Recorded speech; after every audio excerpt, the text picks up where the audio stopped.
This is Winnipeg Sports Talk Daily with Andrew Hustler Paterson and Michael Remis.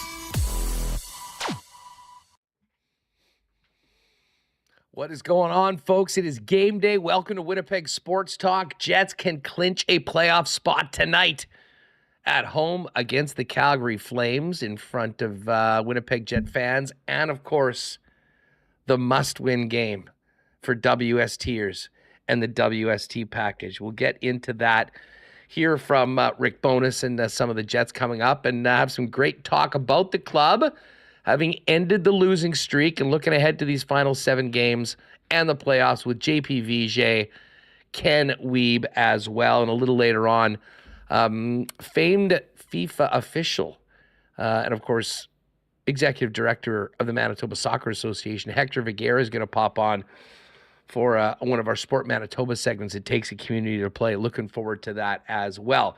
But yeah, we've got lots to get to, mostly focusing on tonight's game. But I think off the top, we'll have to talk about a few things that happened last night in the National Hockey League as well. Should be a great one. Do want to thank all of you for making us a part of your day. Shout out to the podcast listeners. And of course, everyone hanging with us on YouTube, live at 1 p.m. every day. Shout out to the chat. Thumbs up. Make sure you're subscribed to the channel. You know the drill. Thanks for joining us live and with all of your contributions that make the show so much fun to do live and to have you all with us. Cannot get going without thanking our sponsors that make the show happen each and every day. The great people of Princess Auto, proudly headquartered right here in Winnipeg. Coolbet Canada, the Winnipeg Jets, Little Brown Jug, Consolidated Supply, Manitoba Battery, Modern Man Barber Shop. Big weekend over at the Pembina location coming up Friday, Saturday, Sunday. Spin to win. Head in there in store and get a cut.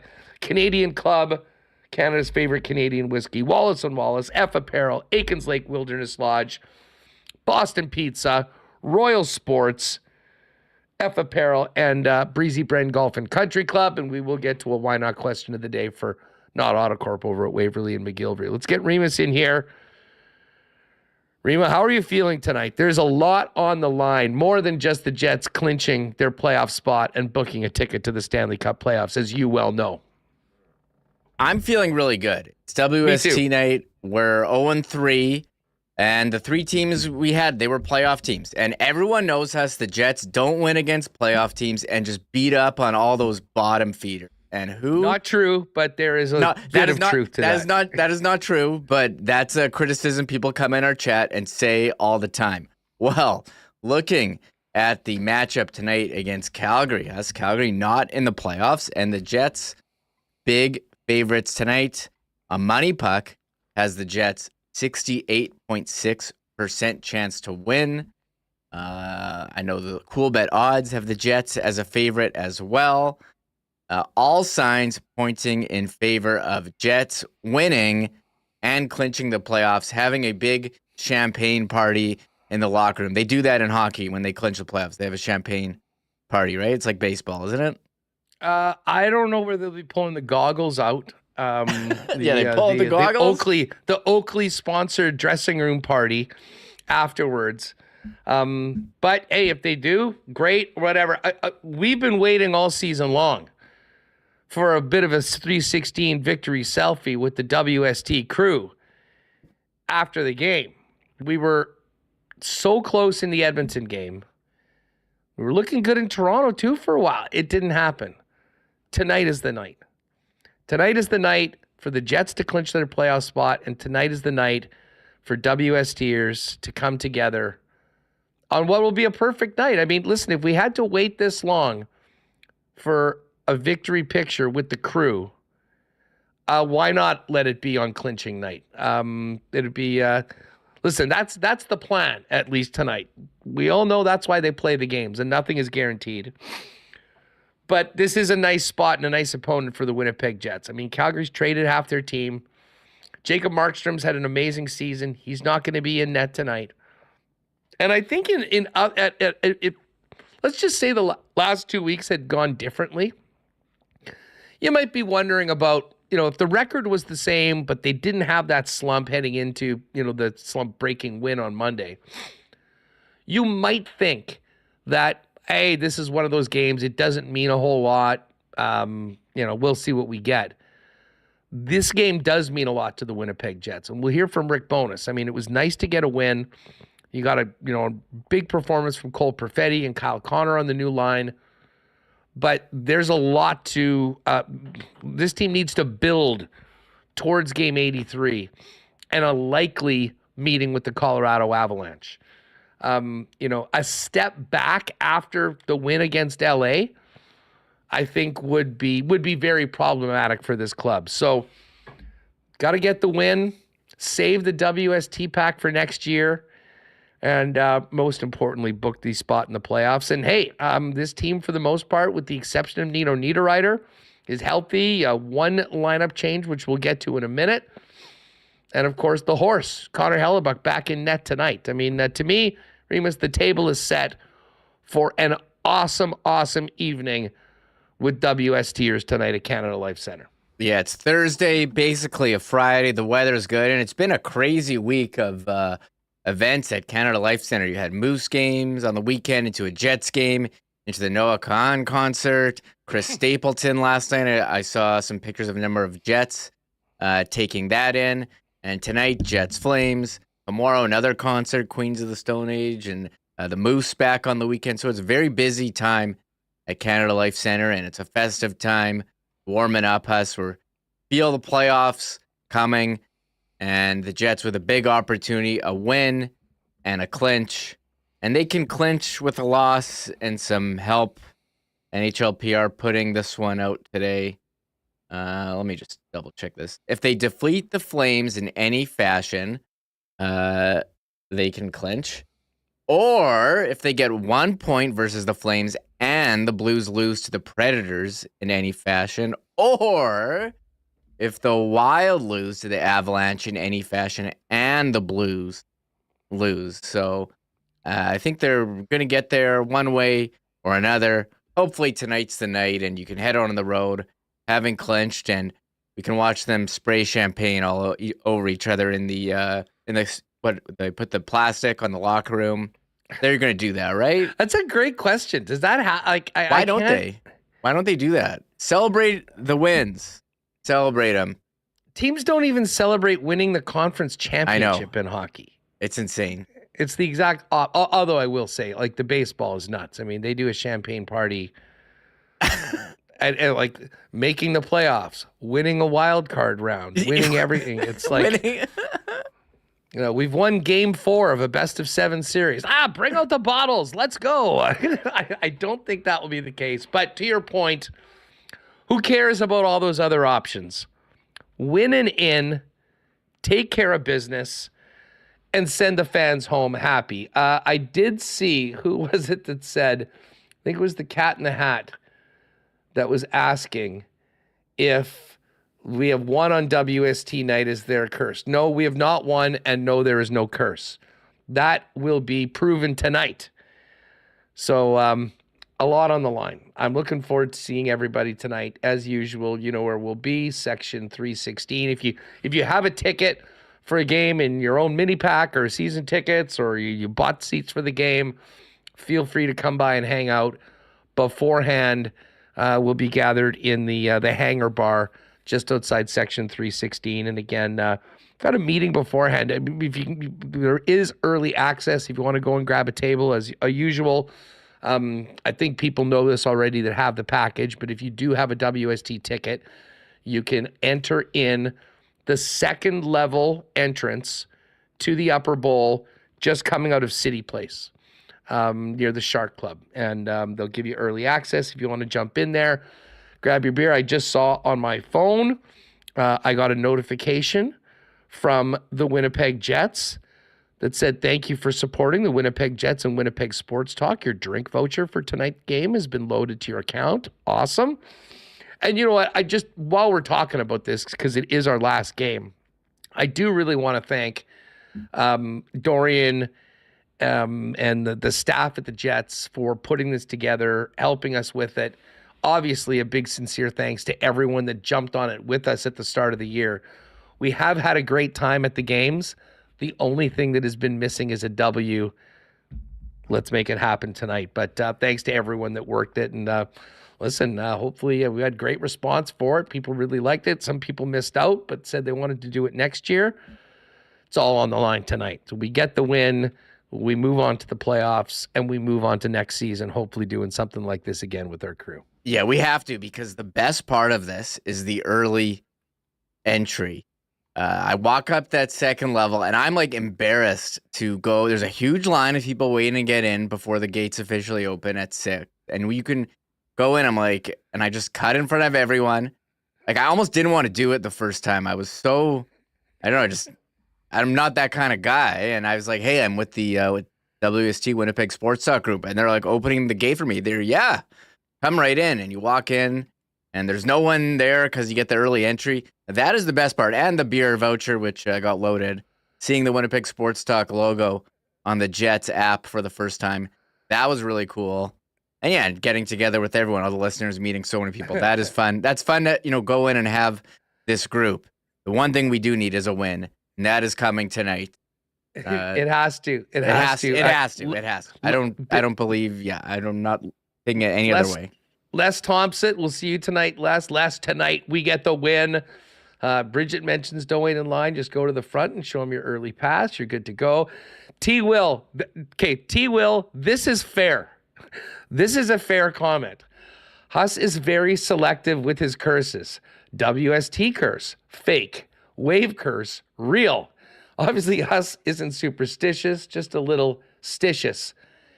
If the Jets lose tonight, I will have time. Well, that's part of the reason why the future of the WST ticket package is on the line tonight.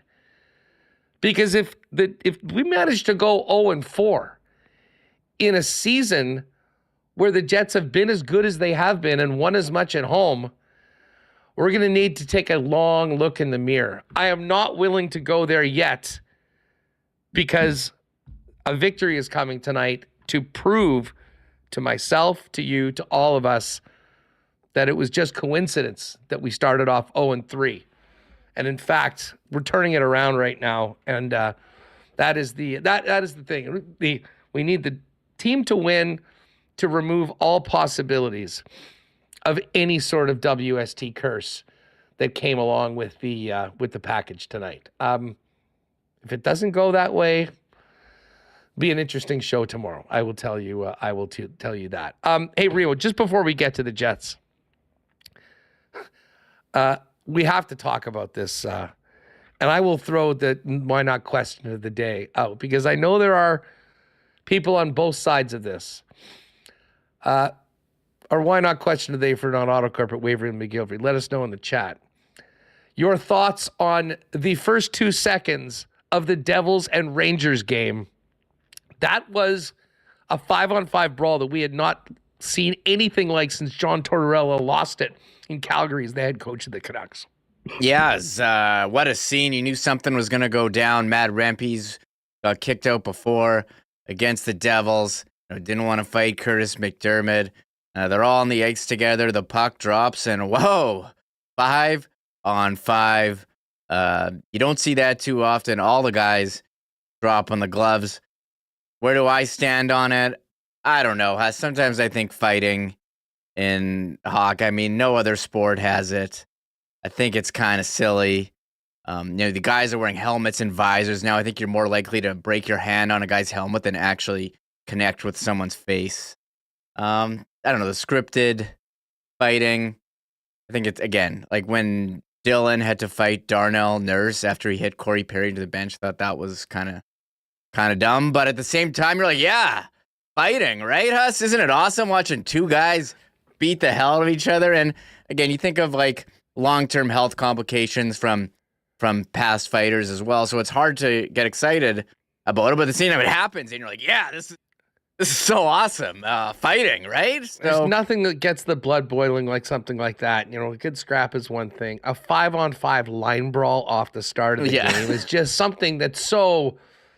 I mean, that just doesn't happen anymore. And you know, the aftermath was funny. I mean, you know, the players on the ice said that, well, they didn't think that it was going to go like that. I mean, Lazar started off fighting. You knew that Rempe and McDermott were going to go. Gaudreau dropped the gloves off he took the opening face-off and then went and squared off with the other defenseman, which left two New Jersey guys just sort of standing there.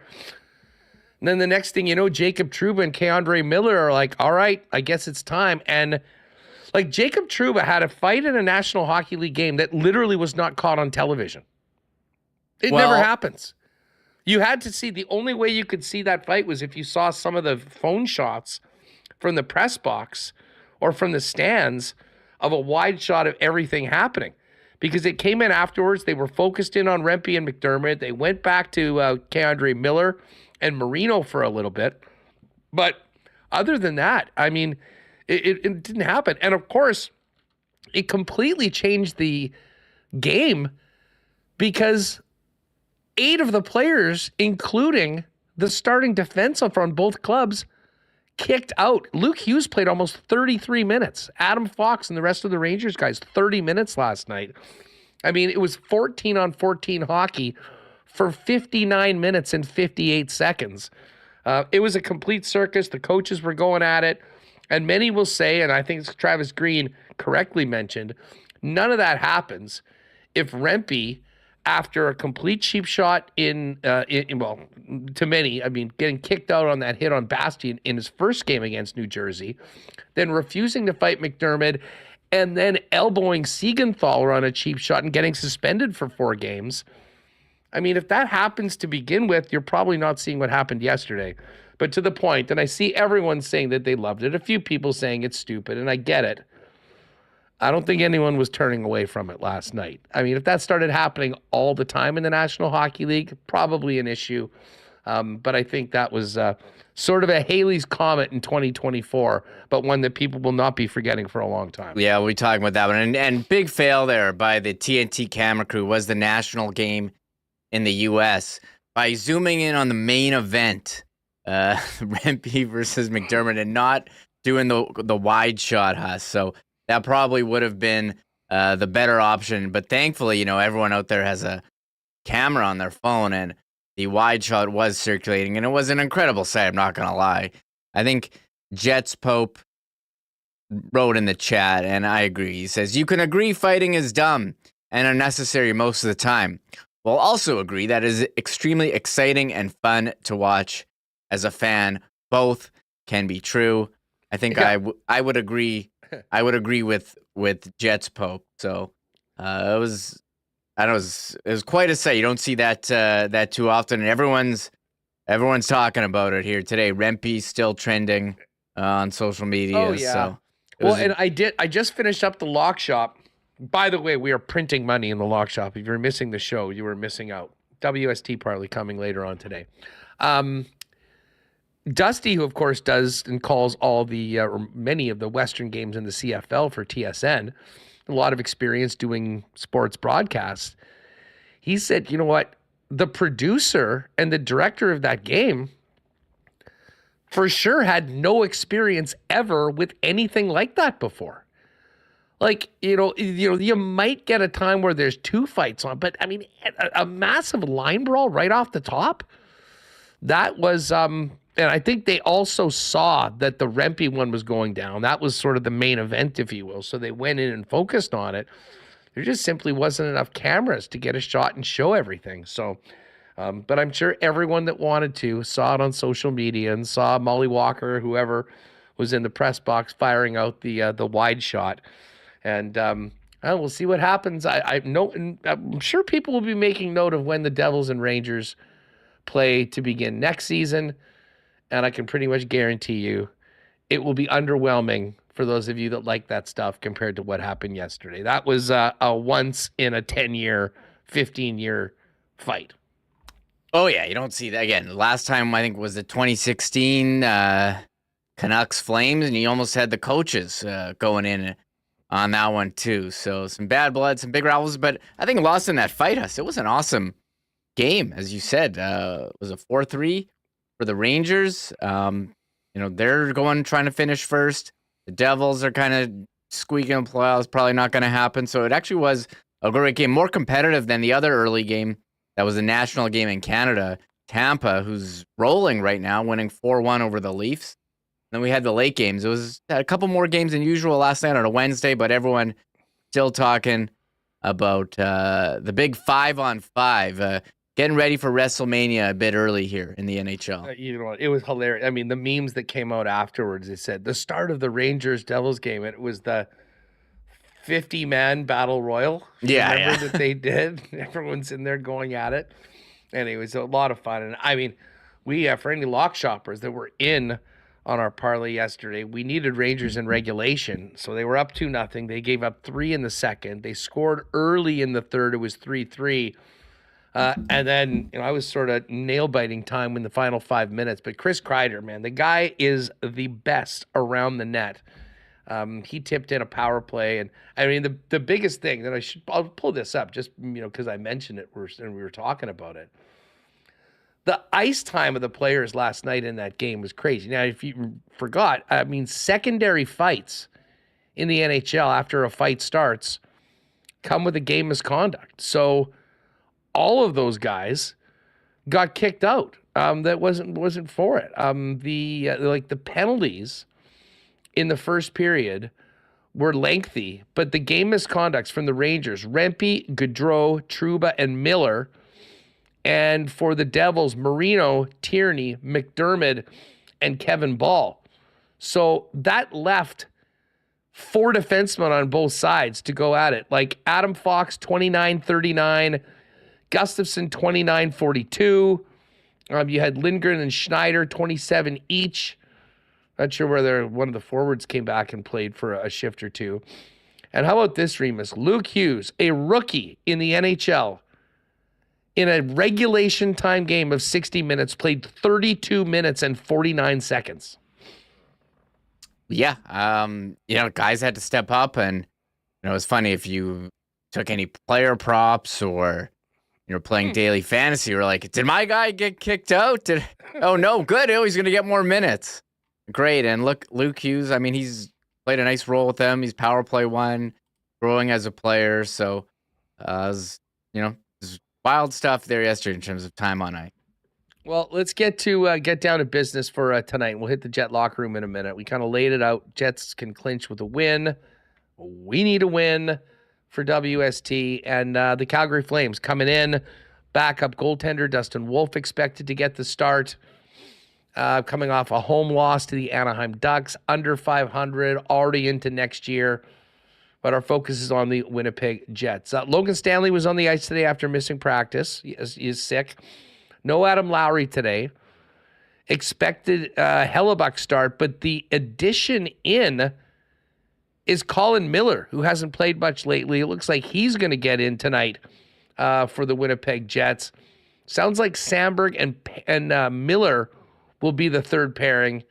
And Brendan Dillon and Dylan DeMello will play together on that second pairing, keeping Pionk and Morrissey together as the 1-2. Yeah, so there we go. Going with Toffoli there and for Niederreiter, as you said. Keeping the D pairs as they were last game. We'll get another look at Colin Miller here. The Ehlers, Scheifele, Velarde line, they didn't cook like he thought they would back in December. Another opportunity here for them. I thought Velarde, it's tonight. It's been a while. I think they're ready, and I'm curious to see how do Kyle Connor and Cole Perfetti follow up, last game's performance with the tonight against Calgary and a clinching opportunity. And the Jets haven't really played Calgary that well this year. They lost early in the season. You might have forgot about that. It was like their first road game. I think you were there, weren't you? I was at that game. They outplayed them fully. Nate Schmidt turned that puck over late, and it went in the net. They deserved to win that one. Yeah, and then But they didn't. They lost in another game. Sean Monahan's return, where he scored 3 goals in the first period, and then they lost. So we'll have to see. I don't think Calgary's gonna. That's why we're confident, Huss, and the Jets winning for the WST pack tonight, because I don't think Calgary's gonna sweep the season series against the Jets. There's just no way. There's no way. Tough to beat a team 3 times. And listen, they are a shell of their team. I mean, there's no Chris Tanev. There is no Elias Lindholm. Who else got dealt at the deadline? Hanifin. Noah Hanifin, of course. So, and even though Markstrom didn't get traded, he's not playing tonight. But I mean, again, the focus for the Jets is to get this thing going in the right direction, to build off their win against the Los Angeles Kings on Monday. And it's the Flames that they're going up against. Oh, we should also mention tonight is the Parkinson's awareness game. And Kyle Connor, who has a very personal reason for it, is the ambassador for the initiative. I believe he'll be part of a ceremonial face-off before the game tonight. And the game will raise funds for the Movement Disorder Clinic and U-Turn Parkinson's. If you're at the game tonight, 50-50 pots starting at $20K. 50-50 proceeds are going to the Movement Disorder Clinic and U-Turn Parkinson. And I know that Paul Friesen, I believe, in The Sun had a piece and talked to Kyle yesterday about why this is a charity that is so close to him from personal experience. Yeah, that was a well done story there in the Winnipeg Sun. Kyle Connor's grandfather passed away from Parkinson's, and his dad found out he had Parkinson's at age 45. So, and the idea for this, being affiliated with the foundation here, came out of a conversation with Detroit legend Kirk Gibson. So it was a very well done story by Paul Friesen. I would take a look at that in the Winnipeg Sun, and that I don't think they've done something like this before. So nice to have this initiative, and Kyle Connor taking the ceremonial face-off. So maybe you want to boost up his props tonight if you're not interested in line one. Kyle Connor looks to follow up, his great Monday with a nice Thursday. Well, Cole Perfetti as well. I mean, a big challenge for him. We'll get into that with JP Vigier coming up in just a few minutes. But before we bring in Vig, let's hear from Bones. He met the media after sparsely attended. I shouldn't say sparsely attended, but, a few players in, few players not showing up. Optional morning skate as they go. But he talked about a change on the blue line. Colin Miller getting a chance to get back in today. Decision didn't want him to sit too long, I guess? No, not too long. And there's another right-hand shot back there. He's had a couple of practices. He's been in all our meetings, so I think he'll be a little bit more comfortable here tonight than he was the first game that he played here. And also, going back to New Jersey, that was kind of an emotional night for him as well. So, but it's time to get him back in the lineup. And he'll play with Dylan Sandberg. So your top 4 is back to kind of how it had been, right? That changes, shift to shift. Aaron, he's on top of that, and we talked about it yesterday. When it's time to put the other pairs back, we will. Right. Yeah, I mean, a pretty easy switch right now. I mean, if they don't like the way it looks, Pionk back with Brendan Dillon, Dylan DeMello up with Josh Morrissey, Sandberg and Miller will be that third pairing. Speaking of switching that, I mean, there's plenty of options up in the forward group as well. Bones talked about having a deep and versatile lineup where a number of forwards can play up and down. Oh, well, it's certainly a luxury. And, some guys, you move them around and it bothers them a little bit. It throws them off their game. The players you've mentioned, it doesn't bother them one bit. And that can go shift to shift, especially with Vladdy and Alex. Like, your left wing, we need you there. Your right wing, we need you there. So, again, it doesn't affect them. They're pros. They're versatile. They know how to play the game the right way. And as a coach, it's a great feeling to be able to put them in any situation and know they're going to respond. I remember at the beginning of the season going to that game in Calgary, and I think we were talking about on the show, Reem, that these teams would play again at the beginning of April, and that could be a massive game, determining potentially with 2 teams battling for a wild card. I mean, there was a lot of questions as to where both of these teams would be. I don't think we thought that Calgary would drop or be gutted the way that they were. And obviously Winnipeg, despite recent, in the last couple of weeks, I think far beyond where most people thought that they'd be. So while this game is not, a crucial game when it comes to the playoffs, the Jets can clinch and Calgary can be eliminated. Here's what Bones had to say about the visitors coming into tonight. Well, they've got a lot of skill up front. They do, and their D are very involved. So, I'm not surprised they're scoring because, again, that skill level up front in their lines is pretty impressive. So, and they're feeling, they're loose right now, and it's a lot easier to play the game when you're loose and carefree out there, and you're not afraid to try different plays. So, they'll be tough tonight. They always are, and they'll be tough tonight. Yeah, we mentioned Kyle Connor, who last game was out with Sean Monahan and Cole Perfetti. That line popped 3. 2 goals from Cole Perfetti, 3 assists for Kyle Connor, and just a huge game for Perfetti, who had been limited to fourth-line minutes and often in the press box, took full advantage of the opportunity. And here's Bones on Perfetti going in and making an impact on Monday. He hit the wall for a little bit that we all recognized, and he recognized, and he's the first to admit it. But there does come a point where you've got to give him another opportunity. And I had told him, when we get you back in, we're going to give you some more time with the top 6 now. Going into that game, was he meant to stay there the whole game? Maybe, maybe not. We had to see how things were going, and he had missed some time, and just to see if that was going to work. It started out well, so there was absolutely no need to make the change.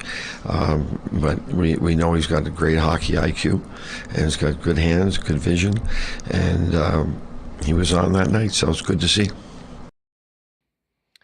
All right, and one more from Bones on Cole. And we talked about this yesterday, and I know Connor Rabchak was asking Bones about this, leading into just Cole's situation. Tyler Toffoli is going to be playing with Lowry and Appleton in the absence of Nino Niederreiter, but there still certainly is plenty of qualified candidates to play on that second line and the top 6. And I think when Toffoli was acquired, that was the spot that they thought that he would be in. So here's Bones on what Cole can do to stay in the lineup, and we'll stay where he's at. It's staying in the game. It's staying in the fight. When he gets in trouble, he doesn't stop. He roams and he takes himself away from the play. If you watched him last game, he was stopping and starting when he needed to stay in the fight for the puck. So that was a big improvement. And also defensively in our zone. You're not going to score points every game, but you can't be responsible for goals against every game, right? If you're going to score and you offset it, that's fine. But so he's improved his defensive play, and again, that's stopping and starting. That's big, because then you're in the fight and you're in the game. You're not chasing the game all over the ice. So those are the 2 big things that we were looking for.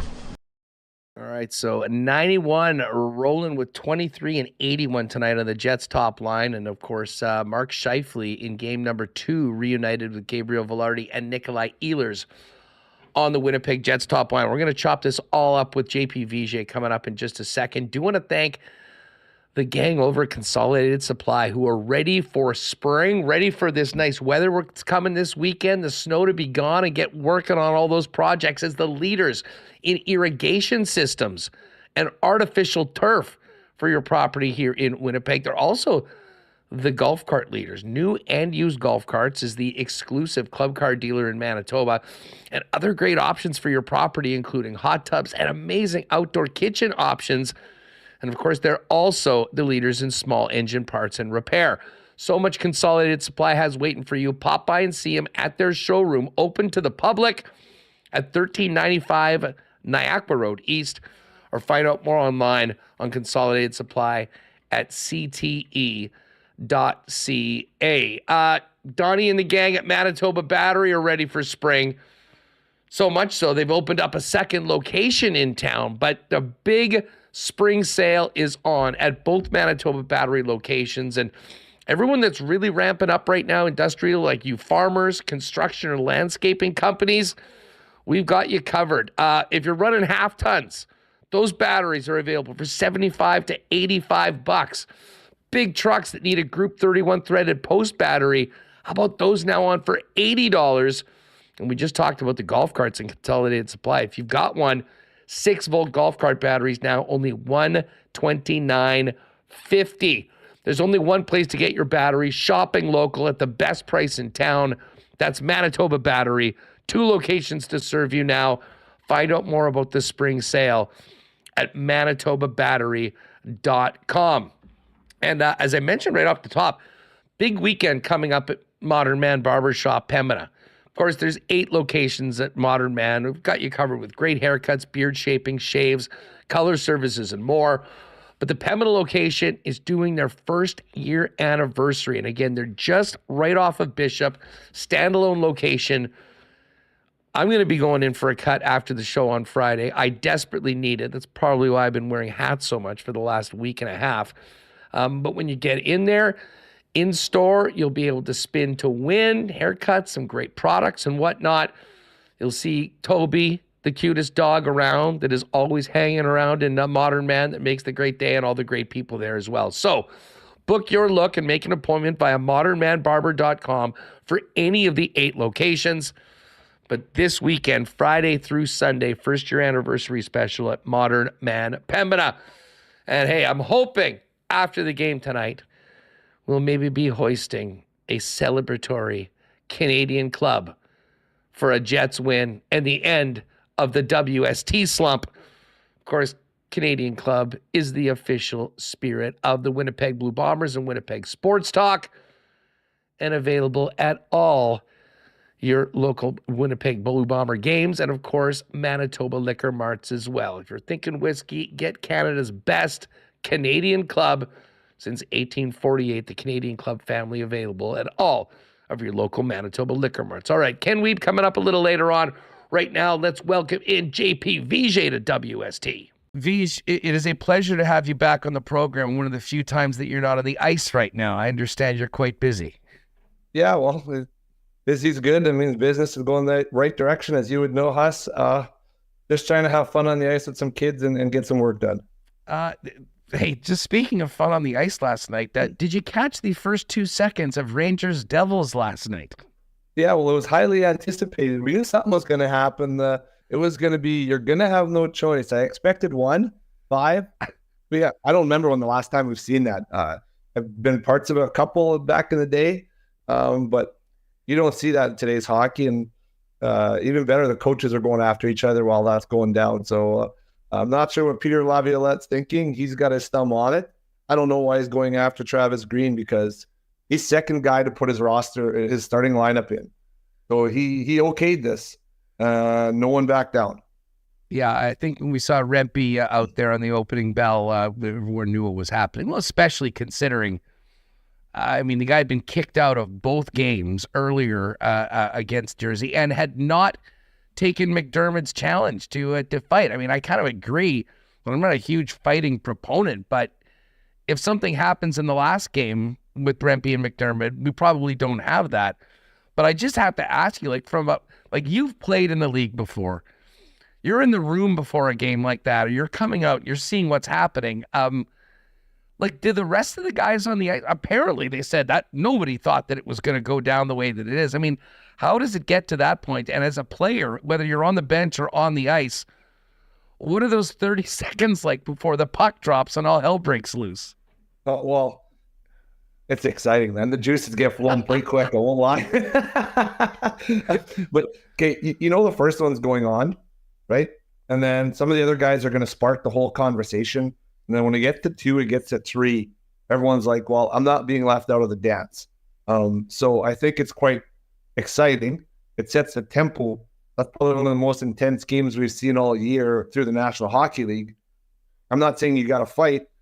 You go back 15 years, that was common. One coach starts his fourth line, other coach matches. It's 1 or 2 fights, and away we go to get the energy of the game going right away. And that, but you don't see that nowadays. And I don't know when the next time we're going to see it. It's going to be interesting. I still wonder if there's going to be some repercussions from the higher uppers. You know, some fines for the coaches, something like that. Maybe some suspensions. It was premeditated. I don't know. If you deal with the consequences, really, you don't have to pay the retribution. And I think the the waiting game for the New Jersey Devils of anticipation of when this was going to come, how we were going to deal with it as a group, just made it worse than it was. Yeah, I tend to agree. Let's move on to the Jets because that, of course, is what is keeping people up at night right now. Finally got a win and broke that losing streak. But, let's kind of go back over this last couple of weeks. I mean, some games were brutal. Some games actually they played quite well, didn't get the result. Well, what have you made of the last couple weeks of the team that coming off? Speaking of the Rangers, I mean, one of the great wins of the season. Mark Scheifele looking amazing, and then an ugly 2 weeks for the top line. Ended up getting broken up heading into the win against LA, and tonight a clinching possibility against the Flames. Yeah, to me the team hasn't progressed as the rest of the league. As we get to kind of between Christmas and All-Star, every week the league picks up a pace. Winnipeg Jets have not done so. You go back to when their skid started, the game got quicker, got heavier, things, and the Jets have kind of stayed where they were when they were successful. Now they have to progress past this real quick because, what is there, 6 games left? The intensity is up. You got to go, right? Like, you can clinch today. The past is in the past, but if the team can get back to playoff games in a consistent manner, we're seeing bits and pieces of it. A good stretch here, a bad 20 there, but they're going to have to get that 60 because teams like Dallas, won 7 in a row last night. They're rolling. Colorado's not going to be an easy matchup. That's pretty much going to be the first matchup of the playoffs for the Jets. Someone's going down in the first round and someone's not going to be happy because they banked a lot of extra time for this season. Well, and listen, Colorado is one of those teams that, they've got the Stanley Cup pedigree. They've been here before. They know how this works. And they have been a team that, listen, they've had a couple ugly losses to Montreal and Columbus as of late. Take those for what it's worth. They'd won 8 in a row before that and had been beating pretty much everyone. And are going to be an incredibly difficult opponent in the first round, which means the Winnipeg Jets need to get to a place, a much different place than they've been over the last little while.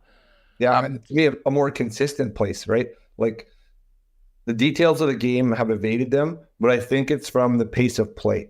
And they've tried to force things to get back into games, make a cute play at the blue line, maybe extend it a little bit longer. You can't, right? Other teams are tight defensively now. They've been at this for 70 games. They know what they're doing. They're going to stick to their identity. And the Winnipeg Jets have to get back to their identity and stick to it for a full 60. Not easy to do. You can't just say, okay, today's playoffs, we're going to start playing hard. I think it's something they really have to build. And I think you look at Rick Bowness pushing some buttons here over the next 2 weeks to make sure they are playoff ready. Well, listen, a lot of the conversations over the course of that losing streak was around that top line. Listen, the other lines weren't maybe at their best, but the top line was getting caved in night after night. They weren't scoring, and they were getting scored on quite a bit. In your opinion, what sort of happened to that group, and was it inevitable that at a certain point they'd have to break it up and do something different based on the way things were trending? Yeah, well, I think because of the way things were going, you had to split it up. I think Rick Bowness held on as long as you could, probably then some. I think his paper napkins have been thrown in the garbage and picked up a few times. Look, to me, a couple things. So Kyle Connor was not skating the way he normally does, right? When he gets that puck in the offensive zone in the corners and he cuts and moves and creates openings, we hadn't seen that out of him until that game against LA. He was able to finally do that a little bit and build some confidence, but we hadn't seen that out of him in probably, a good week, right? And that's when Kyle Connor's at his best. That's when he believes in himself, and that's when you see him more. There's been pieces of him that haven't been there. And then kind of that rotating right winger, was one guy here, another guy there, never built a lot of chemistry. And so that was a difficult place to be. And that puts a lot of pressure on Mark Scheifele to do D-zone, neutral zone, and offensive zone on 1.5 guys, right? So I think by changing that up, that alleviates the pressure. And you could see Kyle Connor was able to really get going and find some energy in his game.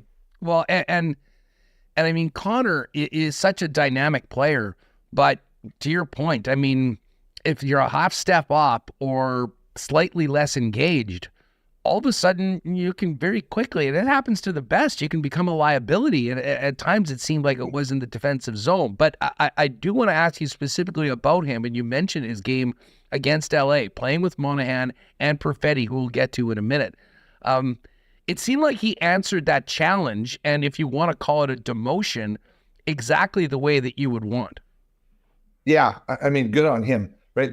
The problem is our expectation of Kyle Connor is not 65 points. It's 95 points. 47 goals, yeah. Yeah, correct. So you're holding that standard now. He's reached that plateau, and it's hard as heck to get there. Ask Sidney Crosby, how many guys can go 19 years and get a point per game? It doesn't happen. You have to be the elite of the elite to get there. And we're not asking him to be Kyle Connor. We're asking him to be Kyle Connor plus 2, 3, 4 levels, right? To be efficient. So I think that's the hard part, is our expectation is Superman, not just Batman, right? He's got to fly, he's got to battle, he's got to do everything. And when that doesn't happen, there's questions. And then that permeates through the lineup where guys are like, well, our big guy's not doing it. How do we go about helping? So now maybe your second line's trying to do a little bit more and they get caught. Your third line's out, well, those guys aren't scoring. We got to chip in offensively. So we got to maybe push the envelope here a little bit. And we're not getting scoring chances. Now that it just trickles through the whole lineup. So it becomes very difficult at that point. And that's a polarizing guy. The Winnipeg market always seems to have one target guy. And if life is good, you're on top of the world. When life is not good, boy, everyone lets you know about it. Well, and listen, I mean, if you're going to be playing 20 plus minutes a night on the top line, I mean, with that comes responsibility. And I think everyone saw that, he wasn't, listen, he went through a really tough period of time and they needed him to be better. And, hopefully this is the sign of a turnaround. The second line in that last game was fascinating in that you go from Kyle Connor, who has been a mainstay, staple to Mark Scheifele on the top line for so long, Sean Monahan, a newcomer in the middle, and Cole Perfetti getting an opportunity that hadn't been there for him for the better part of a month, often in the press box or the fourth line, moving up to the second line and making the most of it. I mean, JP, you've been in situations before, maybe not as young, and highly touted coming out of junior right away, but what are you saying, Huss? You know what it's like. You know what it's like to, have an opportunity presented to you and make the most of it. Thoughts on just what Perfetti had gone through over the past month after a very good first half of the season and the way he jumped on it and, earned another shot with those guys tonight. Yeah, and that's a hard, right? He's a young man trying to get his feet wet in the National Hockey League, kind of gets his rhythm going early in the season, and we're like, oh, this guy's going to be dynamite. The game gets bigger, heavier, meaner. He is a little bit, slower, maybe a little bit mentally fatigued, physically fatigued from the wear and tear of the season. He hits a slump. Now the Jets are like, ooh, do we have a second line guy? They bring in someone for reinforcements. Now that pushes him down the lineup. So mentally, he's like, can I even play in this league right now? Coach isn't going to play me. I'm an extra body. Now I have to practice the whole time. It sucks. Oh, wait, now I get a chance to play on the second line, right? So he does the perfect thing. Professional, goes out, works his tail off, gets 2 goals and an assist, and he's the Cole Perfetti that we are expecting to see. Now, the question is, what happens as a follow-through, right? Can he continue? Doesn't have to get 3 points every game. But can he continue to propel that second line to a new height? Maybe this is something that, Rick Bowness hadn't anticipated. Now are you able to go, Scheifele, Ehlers, Velarde on that first line and they get rolling? Boy, we've seen that line click. Now you have 2 deadly lines. Where do you put Tyler Toffoli? How does he fit maybe with Adam Lowry for a little bit just to create some offense because Niederreyer's hurt? Or does Morgan Barron come up and your fourth line is Toffoli, Nemestikov, and Iafallo, right? So you really have some options now that you're going to look at because you got to ride the hot hand, and your hot hand's that second line. Well, and I mean, with situations like this does come opportunities for players, but it also opportunities for coaches to sort of, maybe do things a little differently. I think everyone would agree the team overall needed to do some things differently coming out of this, sort of funk that they're in. The blue line switched up a lot too. I mean, like the pairs had been pretty much together for the majority of the season. And listen, we'll get your thoughts on Logan Stanley's recent play in a minute, but everything was changed up. Neil Pionk, who had really struggled as of late, I've got a lot of time for what he did for the first 50, 55 games of the season, but it seemed like he was back to a place that really was at times last year. A lot of people thought that he maybe would get a couple games off or be on the third pairing. They did the exact opposite and put him on with Josh Morrissey. What did you make of the decision to do that? Why do you think that is? Does it speak to, at least in the coaching staff's mind, how important Neil Pionk is to the team, and they need him out there in the top 4? Yeah, I mean, being that right-handed shot who can push the play offensively, I think they need him. I still think they need more out of him consistently, but it was a great spark, almost that giving him self-belief that, hey, we're going to put you with Josh Morrissey, who's probably, our highest-rated offensive defenseman on the team right now, and just go play. Right, you guys together, maybe you can create some offensive dynamic, but also who he lines up with offensively makes a difference now, right? So if he's going out with the Adam Lowry line on a consistent basis, they do a great job defensively, but you need Neil Pionk to supply some offensive support to the team. Now you put him with the second pairing or the first pairing more often, he's going to get a little bit of a different look offensively. Instead of getting a D-to-D pass from Brendan Dillon, right, and trying to work something with that, now there's offensive opportunities off the rush, things he can join in, jumping into holes a little more frequently. So it does a little bit of a different play and forces him to skate more, which is one of his assets as a player, right? He's not just a big meat, hit everyone and play the play. He likes to jump into holes. Now the offensive group is a little more dynamic, hits the more open ice, allows him opportunity to find some different spots and get different looks, maybe get a few more puck touches and gain confidence. From listen, I mean, I think the issues with Pionk were more in his own end. I mean, just decision-making, execution, the sort of things that, weren't really an issue earlier on this year. Does a move with the clear-cut number 1 defenseman to play with a guy like Josh help a player in simplifying decisions and maybe taking a little bit more off of their plate in their own end? Yeah, absolutely. And I think, not that he's going to defer to Josh, but I think it allows him to be freer, right? The pressure's not on him to have to get the puck, make the pass, join the play. It's just like, play my game, right? Simplify his game. Maybe with Brendan Dillon, he felt he had to be up the ice more, so he was cheating maybe a half a step to go into the offensive zone. Right now, he can just be like, I can play my spot here. I can do my responsibility and build off of that. And I think sometimes doing less is more, especially for a defenseman. Josh Morrissey is going to be in the right spot. He's going to jump into the play. We know that.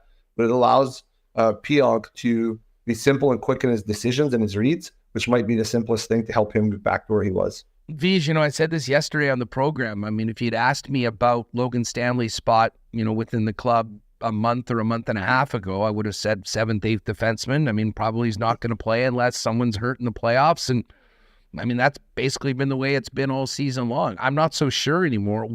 He's had an opportunity to come in. He's dropped the gloves a few times. He's played more physically. He seemed to play with more confidence. I mean, have you been impressed with Stanley, and how much has he done for his cause in the eyes of the coaching staff to be a legitimate option come playoff time? Well, I'm very impressed because it's hard. We're talking he's played 10, 15 games all year, right? So he's averaging a game or two a month to find rhythm. So confidence comes with doing things properly and finding rhythm. You don't play, you don't find rhythm. I don't care who you are. Very few players can just jump into the lineup after 6 weeks off and go, I got this, and never skip a beat. He was able to come in, and I actually think, I'm not a proponent of fighting, but the fight helped him relax, right? He stepped up, he engaged himself in that game through that physicality, and then we saw a gear. Just like we saw Cole Perfetti coming in, seizing the opportunity, exactly what he does. And he goes out, he's physical, he's not fancy. We've actually seen him join the rush a few times. So I think he might have moved up the pecking order from 8 to 7, maybe even 6, depending on who the opposition is. We've seen a little less of Dylan Sandberg of late. And I think Miller, you got to give hats off to Logan Stanley. He's jumped around those guys, maybe earning an extra shift. You play Colorado, you play Dallas, there's some big, heavy teams. Big, heavy Logan Stanley, who's going to be physical. I don't care about the fighting. Can he finish his checks? Can he join the rush? We've seen him score a couple goals. That might be a secret weapon here coming down the stretch to spark the group on occasion. JP Vigier is with us on Winnipeg Sports Talk. Vig, before we go, as we mentioned, the Jets can clinch tonight with a win. Dallas smoked Edmonton last night. They've been on a real heater. It kind of looks like with the couple losses of Colorado recently, Dallas is likely to finish first, and it is highly likely at this point that the Winnipeg Jets will be facing the Colorado Avalanche in the playoffs. Look ahead to that matchup, the biggest challenges for Winnipeg, and what you're hoping, like, assuming they're going to be playing Colorado, what would you and what would Rick Bowness need to see in these final 6-7 games of the regular season to be ready to answer the challenge of a recent Stanley Cup champion? Yeah, so doesn't matter who the Winnipeg Jets are going to play in the first round. We're assuming Colorado. Rick Bowness is looking for consistency and competition within the lineup right now. He needs to see a full 60 on back-to-back nights. We've seen parts of it. We've seen pretty decent in LA, but there was glimpses in there that weren't good. The Jets have to find their true identity over the next 6 or 7 games here to have Rick Bowness maybe sleep a little better. Because right now we're seeing ebbs and flows to the game. There's no more time for ebbs and flows. It's got to be play the right way, the full 60. Colorado Avalanche, they are fast, they are big, they have a mobile decor, and they have a captain who I heard might even come back for the playoffs. I don't know if that's a true source or not, but if they get Landeskog back, add an extra layer of depth. Call them the Fab Five, where they pair Makar and Taves with the first line, McKinnon and company. That's going to be a challenge for anyone because they're big, they're fast, and they play different than the rest of the Avalanche. They almost have a 5-man system, and I think that'll be a challenge for the Winnipeg Jets. Do they pair Adam Lowry and hope the physicality can wear them down, or do they go with Scheifele and try and go speed with speed, mano a mano there? So I think that'll be a very interesting matchup. And can Josh Morrissey outdo Cale Makar? You want to talk about two of the top defensemen in the National Hockey League? There you go. Guys go about it in a different way, but I think it's going to be very interesting. It's going to be a long grind. The Winnipeg Jets have to find their identity. Colorado is battle-tested, and they've added some depth, and they've added some beef to their lineup. It goes without saying Connor Hellebuyck's going to need to be the best goaltender in this series. But back to your original point, the first thing that we talked about with this team over the recent slump is they need to get back to skating the way that they can, because I think you would agree, if the Winnipeg Jets aren't skating the way they can at their top level, they're going to be a step or two behind a team like Colorado, and that is a recipe for disaster. Yeah, and I mean, Colorado has been through the war, so their leadership group is very patient. They can play a fast game, but they know when to jump. So I think, it doesn't matter who the Winnipeg Jets are going to play right now. It's about the Winnipeg Jets finding themselves and their identity to make sure whoever they match up against, they're primed and ready, because this is going to be a battle tested. And I think, the last week of the season or the last 2 weeks of the season are a big test for the Winnipeg Jets. They have some big matchups. They play Colorado. They play Dallas. Those are going to be some heavy games, and that might be just what they need, because that might drag them into the playoff fight for the rest of the way. Well, I think so. I mean, running the gauntlet through the Central Division on the road next week, I don't think you could have a better dress rehearsal for what's going to come against probably likely one of those teams come playoff time. Just last one for you, though. I mean, as much as people were freaked out about the way the team was playing and how bad they looked in a couple of the games, and, they went a week and a half or so without winning, can that actually, with the timing of it, and an opportunity to get some games and kind of turn it around, could that actually be a positive for Winnipeg? Because as we all know, it's very difficult to do the same thing for 82 straight games. Yes, because I think it can be a positive, because now you realize what you didn't do during that time. And if you can find yourself out of that time, you can grow from that situation. Every NHL team has gone through a slump this year. I don't care if it's the Boston Bruins, Toronto Maple Leafs, Tampa Bay Lightning, Dallas Stars. They've all had skids, right? It's inevitable. You can't be perfect for 82. So now it's to grow and mature and make sure that skid doesn't grow, doesn't continue to fester. You know how to stop it. And the good teams stop the skids at 2, 3, or 4. Don't really let them drag out to 5 or 6. They do happen, but once they're fixed, you hit that ground running and don't look back. Well, they don't have to go too far back to know what they weren't doing right that needs to be corrected, and hopefully can really go on some positive momentum to get ready for Game 83, because that is what's really going to matter once we're done with the regular season. Vij, always great having you on the program. Thanks so much for taking the time. Look forward to catching up maybe during the series at some point when the puck drops in the Stanley Cup playoffs. Thanks as always. Yeah, you're welcome. Thanks, guys. We'll talk soon. We're not just for the showboats or the champions. We're here for the good ones. The ones who work hard and show up for others, not to get recognized, but because it's the right thing to do. We'd like to think that our good intentions show up in our beer. We keep working to perfect it, not because we want fame or fanfare, but because you deserve it. 1919, the good you deserve. 2, 1. All right, yes, and I think there'll be a few 1919s enjoyed tonight in the WST section as well. Hey, I have to thank our friends at Wallace & Wallace. Of course, Wallace & Wallace are Winnipeg's fencing and overhead door specialists. And throughout the winter, the fencing business isn't quite that busy in Winnipeg for obvious reasons, but now it's about to get very busy. And they've been the best in the biz for, 7 decades right now.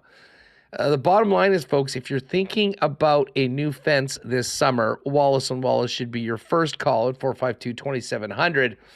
But they are already booking and expecting to be starting installations this month, right around the time the Jets begin the Stanley Cup playoffs. What's key is getting on it right now if you do plan to do it. If you book before April 15th, Wallace & Wallace can guarantee a May installation date so you can enjoy an entire summer on your side of a brand new fence. Don't wait and end up at the back of the line for a new fence. Give Wallace & Wallace a call, 452-2700. Their team will arrange a timeout to give you a free estimate and take care of everything, get it set up, and by the time May long weekend comes around, you should have that new fence to take care of you and your family all summer long. And of course, as we think about the upcoming change of seasons, now's a great time to take a look in the closet. And fellas, if you need to upgrade your menswear game heading into spring and summer and wedding season, F Apparel has you covered with the best in custom suits and custom men's clothing. Custom suits beginning at $400, along with chinos, golf pants, custom shirts, both tucked and untucked styles, and an incredible selection of menswear accessories. In a wedding party this summer, make sure to talk to them about a 15% discount when all the fellas in the wedding party get their suits at F Apparel. They've also got a great deal on for high school grads as well.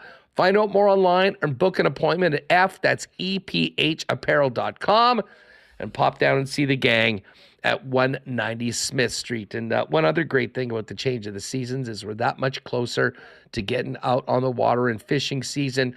And when you're thinking fishing in Manitoba, the world-class Aikens Lake Wilderness Lodge is the fly-in fishing experience where you can be on the water in less than 2 hours, including flight from the city of Winnipeg. And as great as the fishing is at Aikens Lake, and it truly is hard to beat, the only thing that tops it might be the incredible hospitality from the Aikens team and the Turenne family. If you're listening right now or in your family, you've got a young fishing enthusiast, might be a great time to think about a guide job. They do have a couple openings for the upcoming summer at Aikens Lake. You can find out more online at aikenslake.com or send in a resume. You can also hit them up on the social medias as well at Aikens Lake. And by the way, they are booking well into July and August right now, but they do have an availability on Father's Day weekend. So if you're thinking about maybe a great time for a father-son or a family trip, Father's Day weekend right now, as far as I know, still slight availability.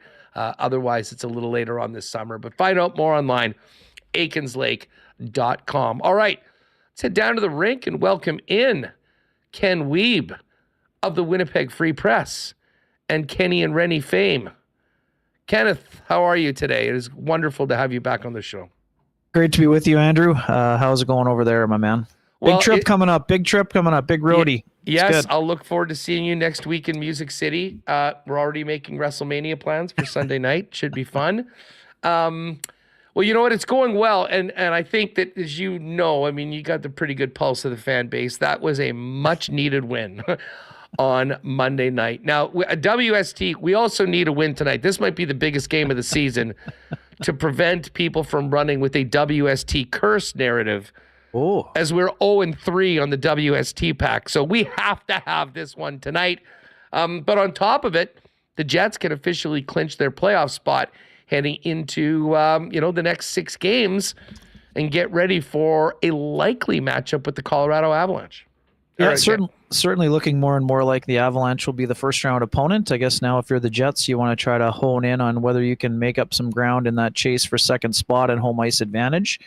But overall, I mean, the Jets really need to just be fine-tuning their game, Huss. I mean, obviously that was an important step forward in the game against the LA Kings. Not perfect by any stretch, but overall they were, better defensively and were able to generate a little bit more offense. So, I mean, again, a couple hiccups that were probably preventable, but looking closer to the template type of game. And yeah, I mean, it's a fun time of the year, Huss. I mean, that's there's no doubt about that. There certainly has been some tension around this group for the last little while here. There's, that's been apparent on and off the ice, but it seems like they're getting back to locking in on what needs to be done moving forward here. And I would expect them to have a, pretty solid effort here and against the Flames, a team they are 0-2 against. And when you're facing a team that's basically in next year country, it can provide its own set of challenges. But as Neil Pionk told me yesterday, Huss, I mean, the Jets are very, they know very well that they're 0-2 against a team that has struggled against a lot of other teams this year.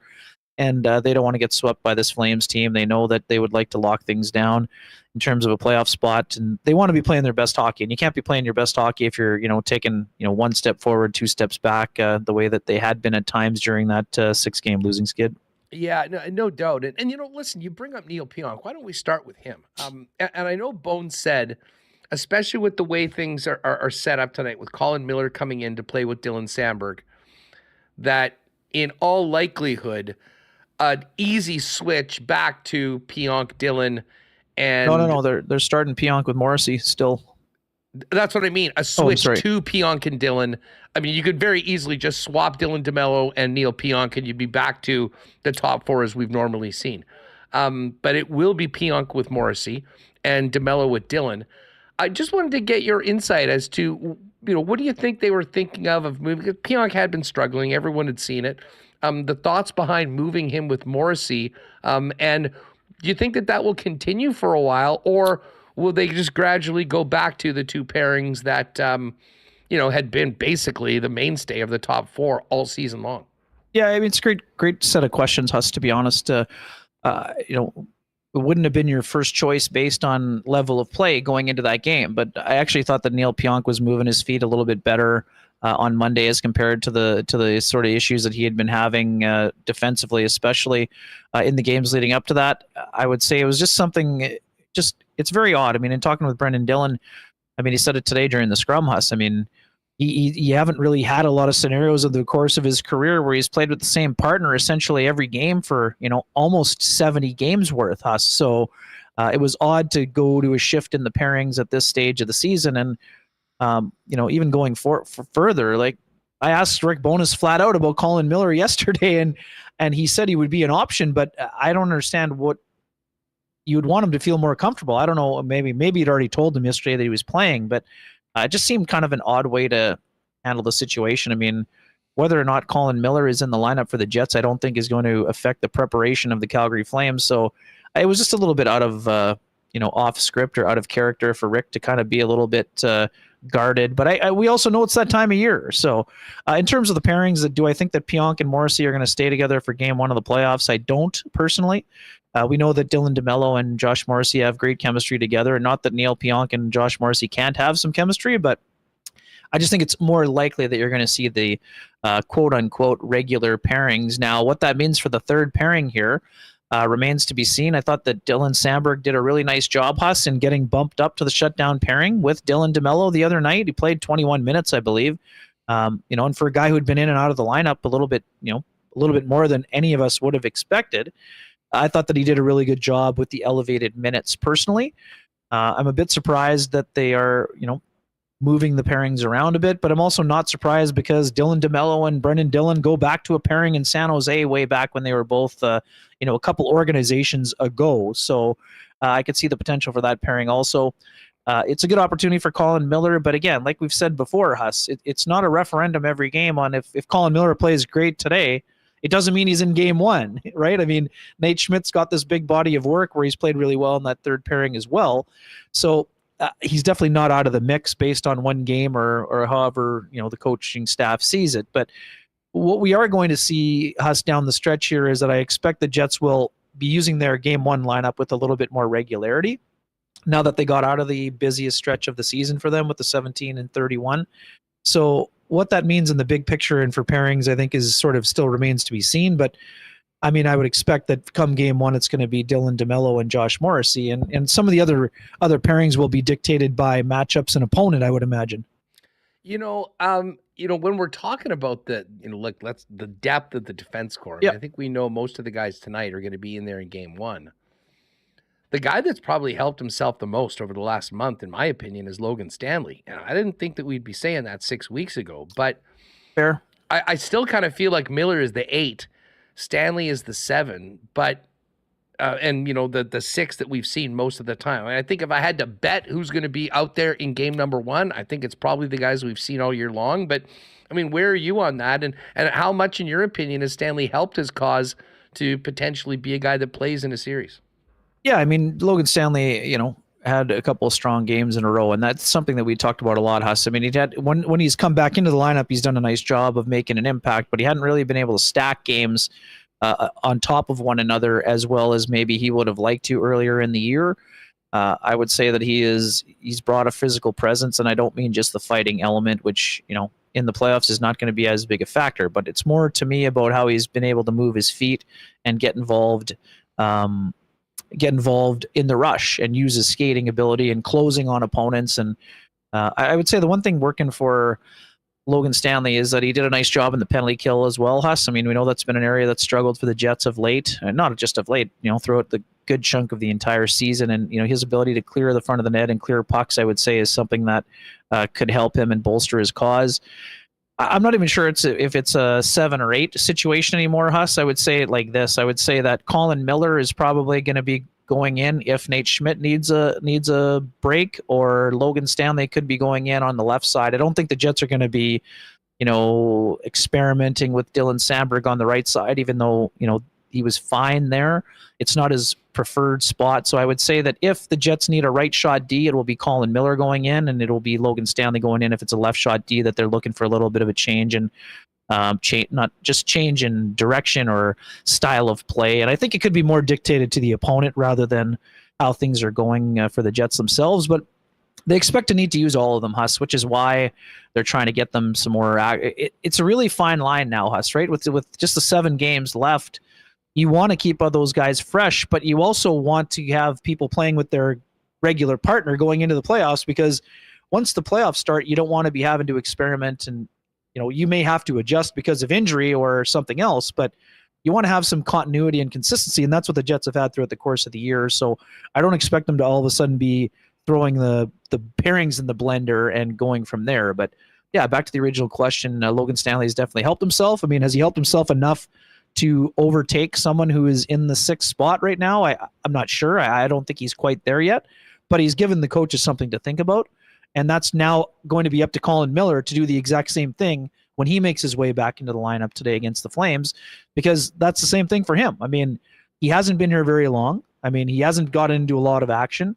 He's barely had any practices with the team. So if you want to make an impact, you're going to have to, we know all about the shot, Huss, but you're going to have to get the shot off and let it translate into something, and, get involved physically and do a good job on the exits and, zone exits and moving the puck efficiently in order to get himself more in the mix as well. But yeah, I mean, I expect Nate Schmidt to be in the game 1 lineup because he has the body of work that's probably somewhere in the neighborhood of 68 to 72 games. But I would still say that the Jets are, there's still a level of competition the same way on the back end as it will be for Cole Perfetti now, Huss. I mean, to segue in without you having to go there for me, it's the same for Cole Perfetti. 1 game and we have 2 goals and 1 assist doesn't mean you have a job in the top 6.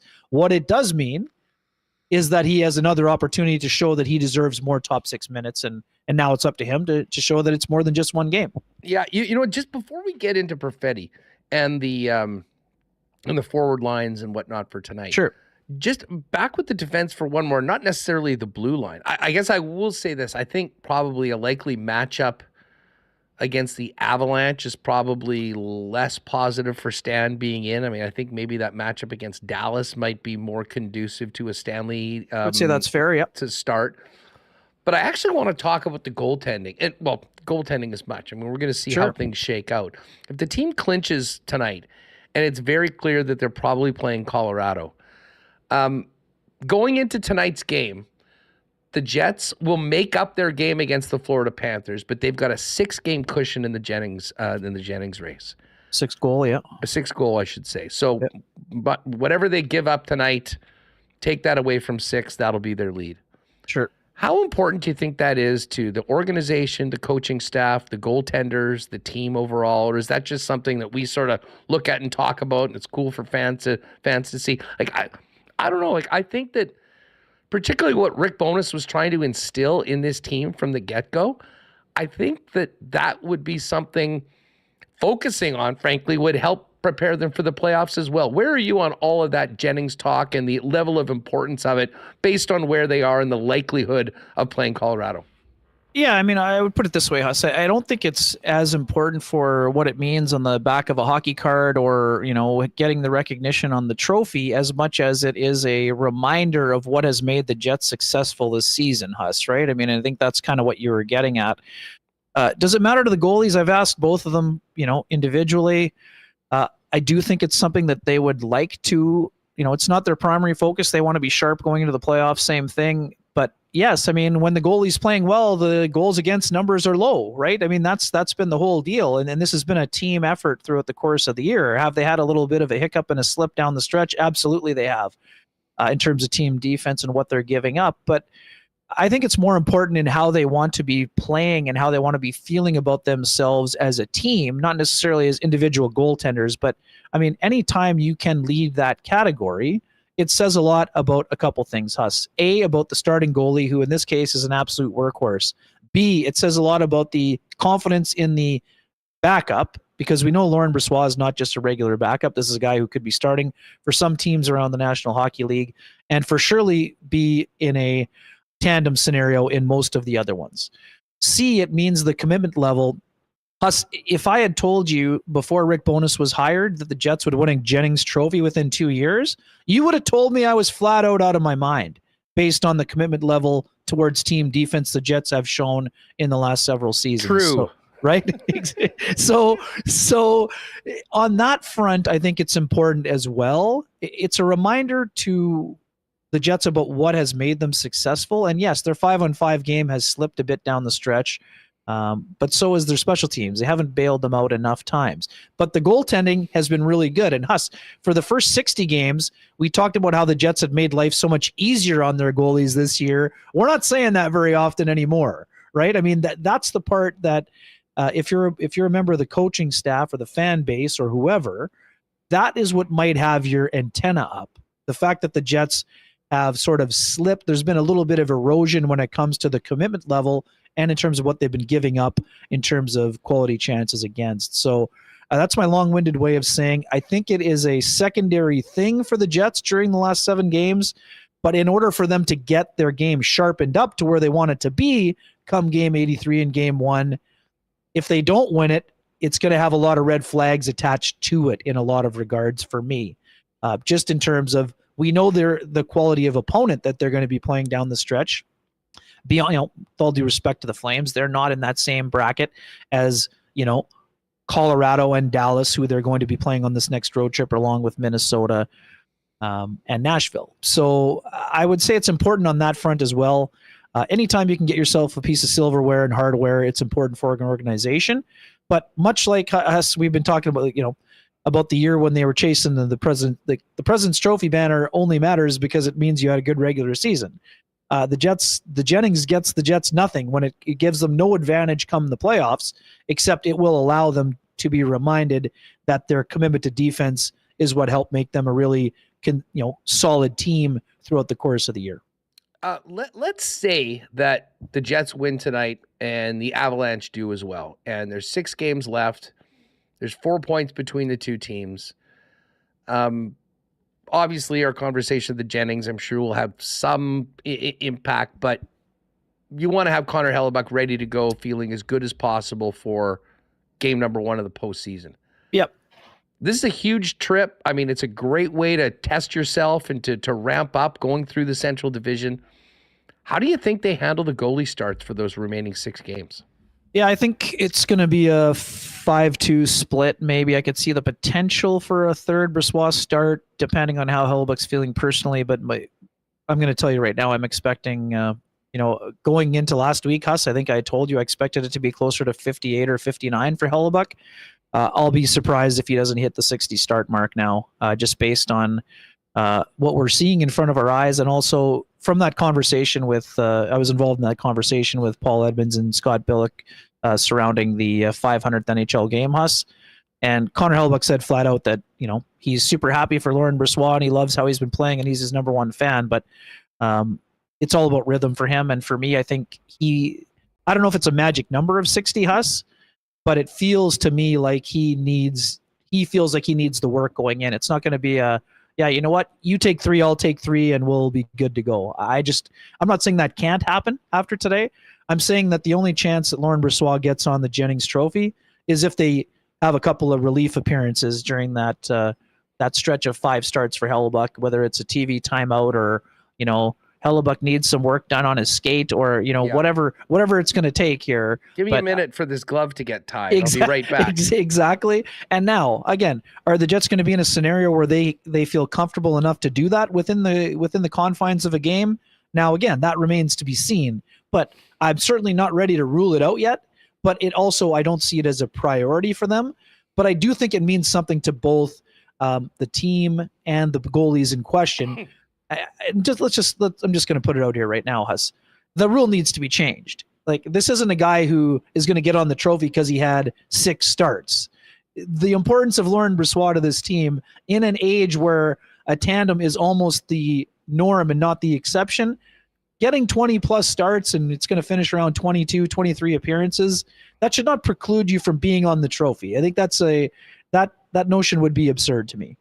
No, I agree with you. Yeah, I'm fascinated by it. And I think kind of working back, and I'm trying to think, I can not remember, Ken, a scenario in recent NHL history where the regular season ended and the playoffs started 48 hours later.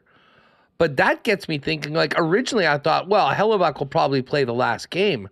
Well, if it's so close, maybe that isn't the case, and maybe he's playing against Seattle. But I'm most interested in is how they handle the goaltending on this road trip. And in particular, the end of that road trip with a game in Dallas and then a game on Saturday afternoon in Colorado against likely the team that they'll be playing. Like, is that a game you give LB and, Connor can wait to play the Avalanche beforehand? Or does a game against the Avalanche that close to the end of the season help him prepare for the Colorado Avalanche? I don't really know the answer, but I'm interested to see how things shake out. Yeah, I mean, Huss, this isn't like the end of spring training where you're worried about Ricky Tiedemann seeing the New York Yankees. I don't think that's where we're at here. I think that it'll be. I'm with you. I would have originally said if the playoffs were starting on Monday and not Saturday or Sunday for the Jets, I would have thought maybe you give the break the day before, right? The last matchup. But to me, just because the Jets are still within striking distance of the Avalanche, I can't see a scenario where Connor Hellebuyck isn't in net against Dallas and Colorado. Now, if you're working your way backwards, you're also, if you're the Jets, you're 6 points up on Nashville, so you could go Brossoit there. If you're thinking about a start for Brossoit, I would say the most likely one on this trip, if there is one at all, would be Nashville. Hellebuyck, Brossoit played the other day. You've got, you got Hellebuyck going today. You got Hellebuyck probably going Saturday afternoon. We know he loves afternoon games. So that window would be open for basically for Monday against Nashville. And then you're going to see Hellebuyck in those other 2 on the road, or on the other 2 on the road trip would be my personal take, Huss. But again, I mean, the Jets have shown confidence in starting Brossoit against anyone. But I mean, it just to me it would seem most likely that Hellebuck would get those, higher volume type of games. But I mean, I'm not discounting Nashville either. But again, if we're going to go back to looking back into the calendar, Huss, I mean, Brossoit didn't like the one goal he gave up against Nashville way back. Like that was kind of the turning point of his season, you could argue, where he gave up the kind of odd angle shot, but was really good otherwise. So could there be an element of maybe wanting him to get one more start against them? I mean, it's certainly possible. Because yeah, I mean, otherwise, where are we finding the second start? If I told you he's going to have two, he's got to have one of those games, right? I mean, yeah, I whether mean, it's Nashville or Dallas. I mean, I guess with him Hellebuck playing has seen tonight, him enough. with him playing tonight, with Helly playing tonight, you're looking at 5 in a row if he plays the entire one, and then you could give LB a Seattle, and then Hellebuck could play against Vancouver. Right. Anyways, that'll be something I'm sure you guys will kick around post game and in future days, and we'll talk about it here. Listen, you brought up Cole Perfetti. We've spent a lot of time talking about just how good he was, and getting that good feeling back and taking advantage of his opportunity. What did you think about Kyle Connor playing on the second line for the first time in a long time?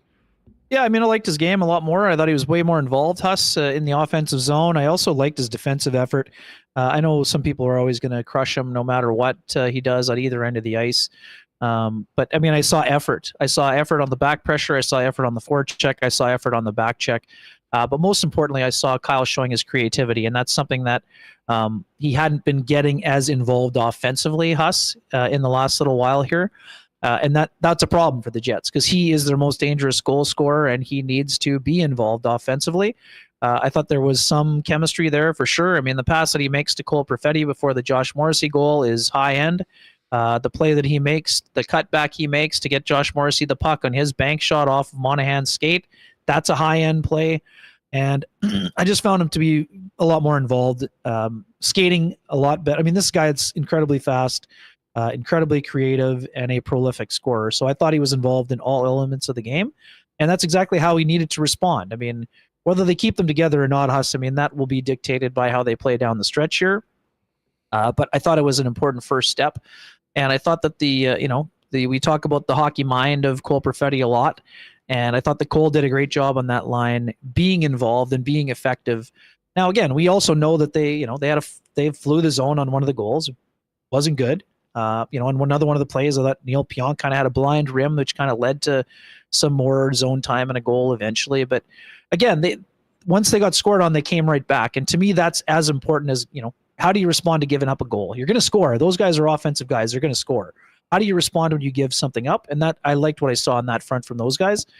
And Huss, I mean, we've talked about it. I mean, the Ehlers line with Scheifele and Vilardi, it wasn't a great night for them. I mean, there's no sugarcoating it. I mean, we've been it didn't magically just appear and look like the top line in the league. No, Huss, and again, I'm not here to knock them, and I think that they deserve a longer leash to show what they can do. But I mean, if people want to crush the Scheifele line when Kyle Connor's on it, when they get outshot 11-1, I didn't see those same people getting out there and saying, "Oh, that line got outshot 11-1 in the game itself." So, I just thought it was kind of rather. They gave him a mulligan in the first game. It was rather convenient that got left aside. And again, I'm here for it. I'm here for them playing more together. They deserve a longer leash, and I thought they had some good offensive zone shifts. It didn't just relate or correlate into offensive opportunities or goals. But I think that those guys have the ability to be prolific together. I would say the most encouraging sign, Huss, of them all is that Gabriel Vilardi has come out of the bullpen and looked fantastic. Exactly. I mean, that to me is the biggest development, whether it's Kyle Connor or Nikolai Ehlers riding shotgun with those guys. The fact that Vilardi's somehow found a way to get himself back up to speed is a humongous development for the Winnipeg Jets, because that top line was really missing him when he was gone, no matter who's with Scheifele on the left-hand side. Yeah, and listen, I'm really looking forward to seeing what those guys can do tonight. I mean, you're right, and I thought you did a very fair and accurate job of breaking it down afterwards. I thought later on in the game they had a little bit more together, but they did spend a lot of time running around in their own zone trying to get the puck, and there was some rubber on Neller and Brossoit when they were out on the ice. It was one game, and we have seen and also some not a very ton of good high play. danger. I should also say there was not a ton of high danger against. So that's a compliment to those guys, keeping them to the outside. Yeah, and so anyways, I mean that there'll be a focus tonight, and and again, I think a lot of people will be paying close attention to Cole Perfetti, as you mentioned. I mean, can he follow up the game that he had on Monday with another strong one tonight? I mean, honestly, Ken, that would be the best possible thing to happen with the Winnipeg Jets. If all of a sudden Cole Perfetti is making such a strong case that he can stay on that line, you've not only got competition amongst your 12 for guys to be in the lineup, but you've also got competition for guys producing to stay alongside Sean Monahan on that. And it'll be interesting to see how Tyler Toffoli ends up, where he ends up going. I don't think they traded for him to be a third-line player. I think we knew he was looking at the second line. But I'll tell you what, from a coaching perspective, if you get a young guy that goes in there and performs and produces, those are good problems to have, and the kind that you want going into the playoffs, as opposed to be searching for anyone that can fill in important minutes in your top six. Yeah, no doubt. And again, I don't expect Tyler Toffoli to go another 6 games without recording a point, Huss. I mean, that just isn't the way that's not how Tyler Toffoli rolls.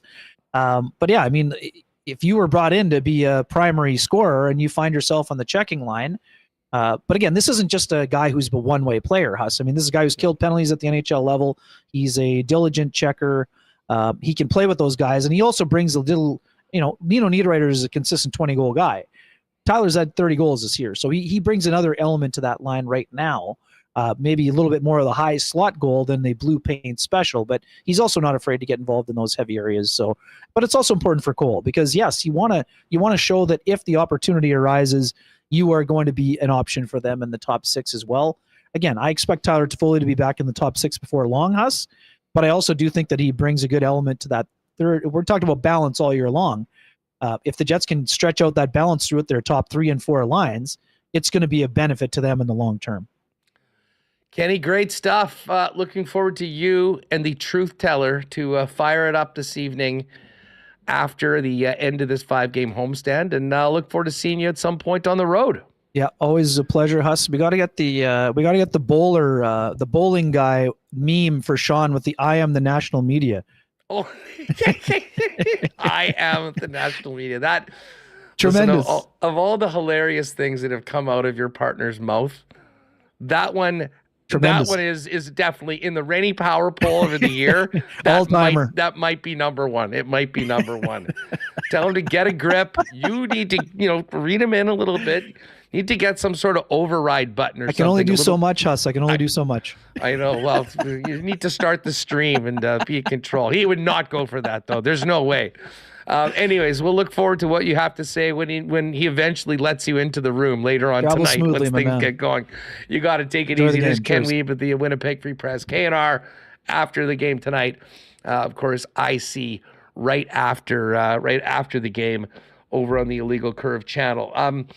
Don't forget, gang, while we're talking about the Jets clinching playoffs tonight, they're still working very hard to build up that season ticket base for next season, and that will continue throughout the summer. But right now, if you're planning on getting a package for next year and planning on taking in the Stanley Cup playoffs, get over to winnipegjets.com/deposit. Find out all the information on packages, pricing, and whatnot for next season. And if you put down a deposit for next year's packages, you can get in ahead of the line for your playoff package for the Winnipeg Jets coming up beginning in the end of April against most likely the Avalanche. But again, still some work to do for all teams to lock down exactly where they will be. winnipegjets.com/deposit for that. Do have to thank Princess Auto for their sponsorship and support of Winnipeg Sports Talk. You've seen the Princess Auto Zamboni going around the arena. We will be going to Princess Auto Stadium, supporting the Winnipeg Blue Bombers this year. Looking forward to Gold Eyes season. Huge sponsors of theirs as well, doing so much in our community, supporting our teams, but also outside of the world of sports. Bottom line is Princess Auto, proudly founded in Winnipeg, headquartered in Winnipeg, and with 2 locations to serve you in town as the place for the best deals on the most unique assortment of tools and equipment around. Everything you need to dominate your spring projects list is waiting for you right now at Princess Auto. Pop by and see them in store or shop online 24/7, 365 at princessauto.com. While we're talking playoffs, Royal Sports is where you need to go to get ready for the whiteout. Thousands of pieces of Jets merchandise waiting for you right now at Royal Sports, including all of the jerseys, all your favorite players, customized however you want. There is literally no place, probably on earth, with the selection of Winnipeg Jets merch than Royal Sports, and now is the time to get it ahead of the whiteout in the Stanley Cup playoffs. And in addition to all the great playoff merch, don't forget, soccer is back. Softball back, baseball back, tennis and more. Royals got you covered in all of that. Whatever you need, shop local and do it at Royal Sports, 750 Pembina Highway.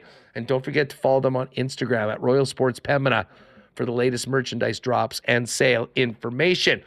Listen, the Jets about to head on a big road trip, one final road trip before the end of the season.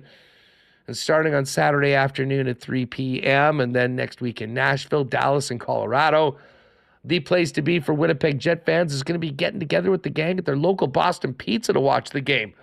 Ice cold schooners, world famous BP wings, gourmet pizzas, and the home team playing up on the big screen with big sound. Jets pick a player contest as well to win prizes. Nowhere better to watch the Jets on the road than your local Boston Pizza.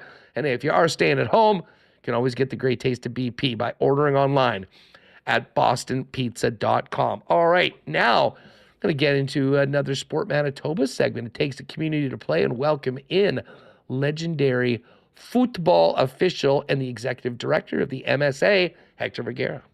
It is time for another It Takes a Community to Play segment with Sport Manitoba, proudly presented by Manitoba Liquor and Lotteries, and been looking forward to this one for a while. He is the executive director of the Manitoba Soccer Association, but I think most fans know him as one of the most decorated officials in Manitoba history in probably any sport. Let's welcome in Hector Vergara from the MSA. Hector, what is up? It's great to have you on Winnipeg Sports Talk. Hi, Andrew, and thanks for having me. I appreciate it. It's an absolute pleasure. I mean, we've spoken to, listen, let's start about your start right now, because it truly is an incredible run that continues today. I mean, I think I first heard of you when we heard this guy from Winnipeg is officiating and reffing in the World Cup, but your time as official goes back decades. Fill us in about starting on being a part of the game, not from either team side, but as the guy with the whistle and dropping the ball. Well, it started when I was 16 years old. At that time, you used to take your referee entry-level course was youth level C, and you got to go to B and level A, and then you started with levels 3, 2, 1 before you became even provincial referee, a nominated referee, national referee, then FIFA. Long process to get to the highest level of the game in officiating. And for me, it started mainly because I enjoyed playing. I played it a lot. I was born in South America. And that, for us in South America, soccer is a religion. So we played it all the time. And when I got here as a youngster, about 12 years old, I continued to play it.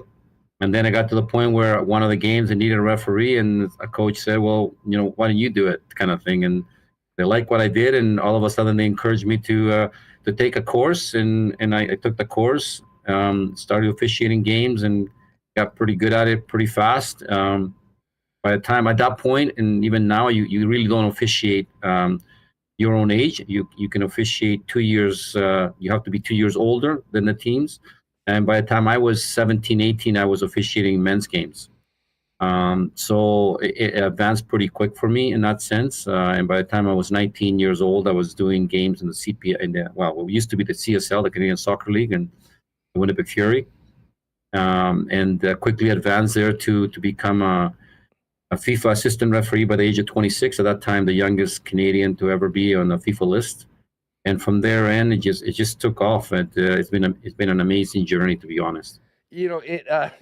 When you first started doing it, did you think it was this just listen, hey, I love the game, I'm going to still be playing, this is a good way to stay involved, and instead of working at the corner store, I get a chance to go out and spend some time on the pitch. Was it as simple as that?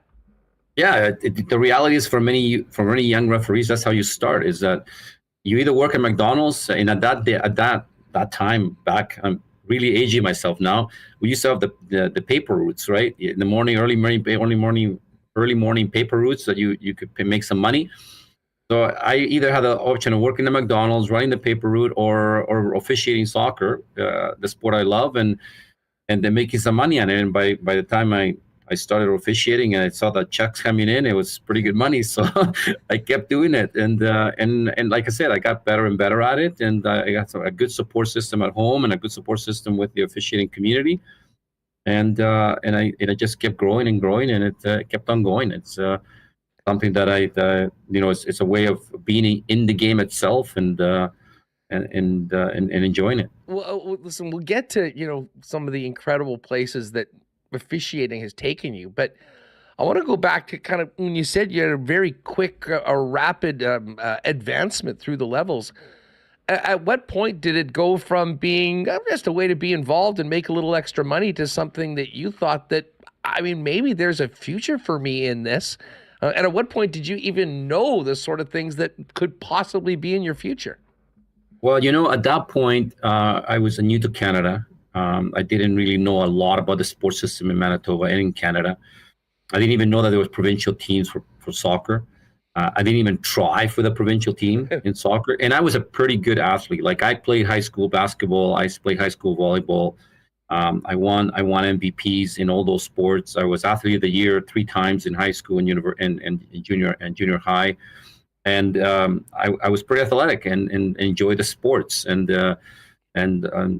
being part of the all-star teams in many different sports. And in soccer, funny enough, I just play for the community center. I didn't really play for an all-star team in the province. And then I started officiating. I said, well, like you said, there's an opportunity here for me to actually grow in the sport at a higher level. Even if I cannot play it, I can officiate in it. Never ever thought that I would go to a World Cup. I always thought if I could become a national referee in this sport, it'd be great. Opportunities in Canada to do things. By the time I was 26, I was ahead of that curve, and I was already a FIFA assistant referee, and yet not a national referee. Even though I was doing CPL, Canada Soccer League at that point, not CPL, Canada Soccer League games with the Fury, I was officiating by 24, 25. I was already doing games in the middle as a referee, and it's also an assistant referee. And that time they were called linesmen. They were not assistant referees. And then slowly ended up going. And then this is when it really hit me, is when I went to a under 15 national competition in Ontario, and a FIFA instructor saw me and recommended me for the FIFA list, and I was accepted. And immediately after I was accepted, when I was 26, that was back in 1993, and I went to my first under 17 World Cup immediately. And I did so well at the World Cup that I ended up officiating the 3rd and 4th place final, which happened to be Chile and Poland. And obviously I was born in Chile. So the people back home in Chile were glued to that TV because the games were in Japan. The under 17s were in Japan. And they were all glued to that TV. And the media in Chile was all over it and trying to interview me in Japan and all this kind of stuff. So it was a wild ride in the sense of I had more coverage in Chile about me being an assistant referee from Canada, born in Chile, representing Canada in officiating the Chilean national team under 17. That was a good generation of Chilean soccer players. And then being in the media, being in interviews and stuff like that. I had family back home where they were all staying up in the middle of the night watching the games and stuff. It was crazy. Not too often the ref gets as much love from the media. It's good to see the stripes get taken care of. You mentioned that, your first experience you get in, for people that are not familiar with your journey, tell us about where officiating has taken you around the world, and particularly the highlights of being involved in the granddaddy of them all, the FIFA World Cup. I've been very fortunate. I'm very lucky in that sense. And you have to have a little bit of luck. You know, people say you have to have skill, and you have to have ability, but you also have to have a little bit of luck and be at the right place at the right time. And I was at the beginning. Once FIFA saw my quality as an assistant referee, as an official, it was very, very helpful. And also I speak Spanish fluently. That was also very helpful. I ended up participating in, I could go on forever, but I ended up participating in 11 FIFA competitions. I cover all of the ages, under 17s, under 20s, the Olympics, the Confederation, the Gold Cups. I ended up doing in my career 6 Gold Cups, and in 3 of them I was in the final. I did, like I said, 11 FIFA competitions at the highest level. Of them, 3 were the World Cup, the Men's World Cup, of which in 2 of them I was the 3rd and 4th place final, and one of them was the semifinal, Germany, Italy, nonetheless, in 2006. Wow. In 2002, I was the only official in the entire world who did 6 matches at the World Cup. No other official at the World Cup in 2002, Korea, Japan, did more games than I did, and I reached 14 international World Cup matches before anybody else in the world did. So it's a pretty, I don't know what the word is, to be honest, to describe it, because it's pretty unreal. It's pretty unreal amazing experience when you think about it. I never thought I was going to be at that level ever. And then my journey took me to the other side of the equation when we decided to retire on the 11th of 11th was my final match. Funny enough, in a little country in the Caribbean where there was only 10 people watching the game, and it was a World Cup qualifier for the Caribbean team in that time. But imagine an unknown place with one of my best friends doing the game. And in a cow pasture, to be honest. It was nothing like a World Cup. And from then on, I moved on to the side of being on the FIFA referee committee for 5 years, on the CONCACAF referee committee for a number of years, Canada Soccer referee committee for a number of years. I moved on to being an instructor and an assessor. And I ended up at the end adding more World Cups to my resume by being in those roles. I probably have about 18 World Cups in total that I've attended, including the men's and the women's side. So, yeah, Andrew, if you asked me if I ever thought it was going to be possible, never. Well, no, and it's such such an incredible story, because, I mean, when we look at these events, we're talking about the athletes and the players, but there's so many other aspects of huge events. But I mean, we can take this right down to Manitoba right now. I mean, the games don't happen without officials and without support staff. And there's nobody better to speak to about the importance of officiating than someone with your officiating experience, but also someone that's now running the Manitoba Soccer Association. I mean, let's forward to right now in your position. How important are, I mean, this is a huge grassroots program. There are so many people playing. It continues to grow.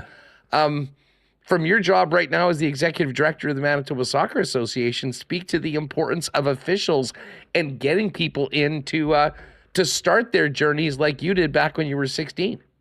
No, it's crucial. It's crucial to not only soccer, it's crucial to every single sport in our province. And everyone needs it. And the reality is that we're all suffering from a shortage of referees.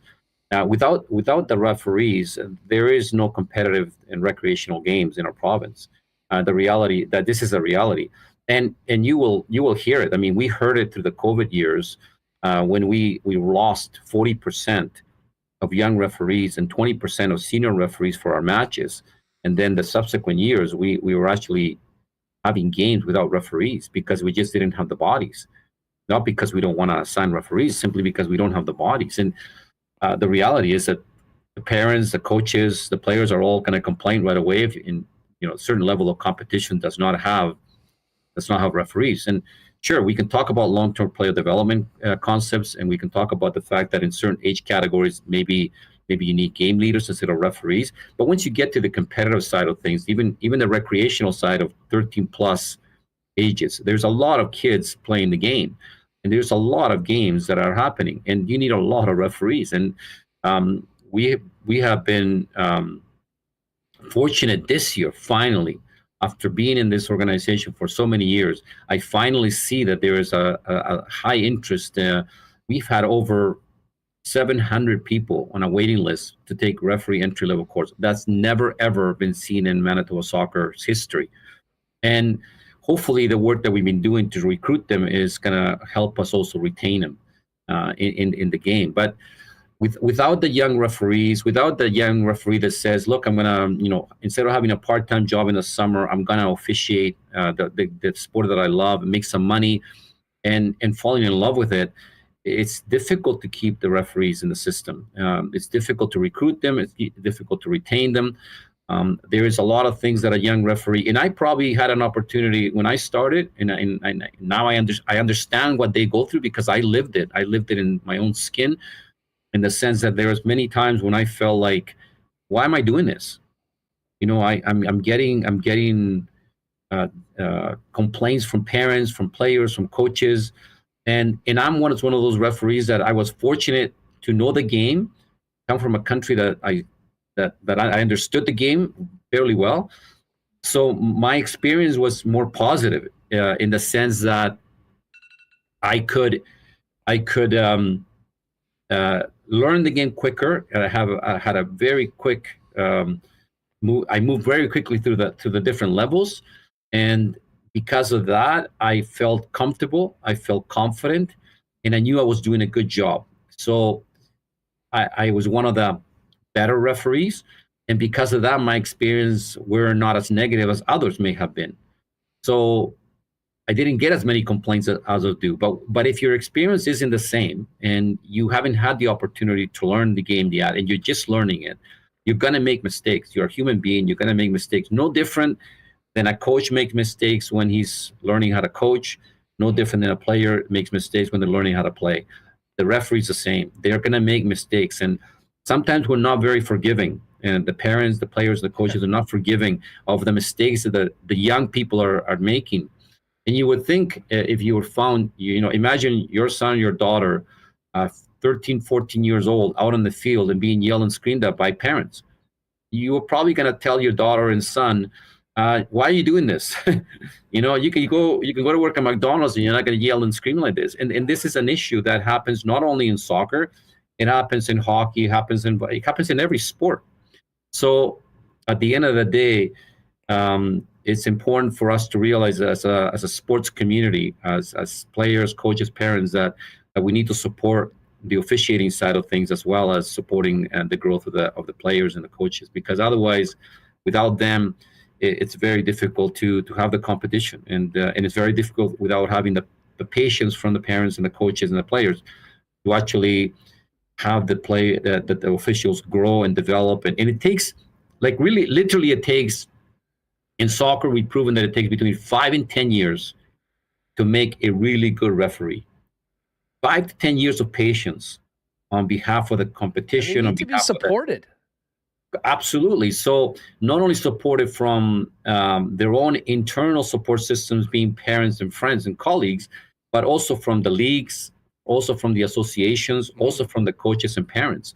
Because at the end of the day, like you said it earlier, without those individuals, it's very difficult to have a sport be successful. Well, and I mean, you made the point already. I mean, coming out of the pandemic, which was unique, worldwide for everybody, but we kind of saw what things could be like without officials, and games just won't be played. Hector, it's such a fascinating conversation, and I think back to the respect in sport programs that Sport Manitoba and other provincial bodies and national bodies are putting forth are very important.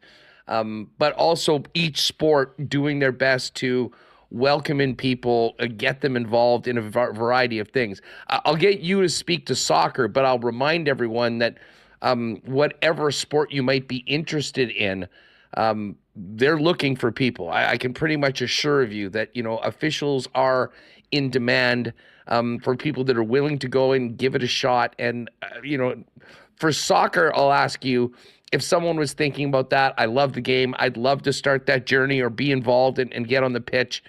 How do people get involved? How do they find out more about taking the course and beginning their journey? And I imagine it'll be very similar in other sports as well under the Sport Manitoba umbrella. For us, you contact the Manitoba Soccer Association. Our website has a referee section where you can register for clinics. But if you need more information, by all means, contact our referee department in the Manitoba Soccer Referee Association. We will provide you with guidelines and provide you with instructions on how to actually take the course.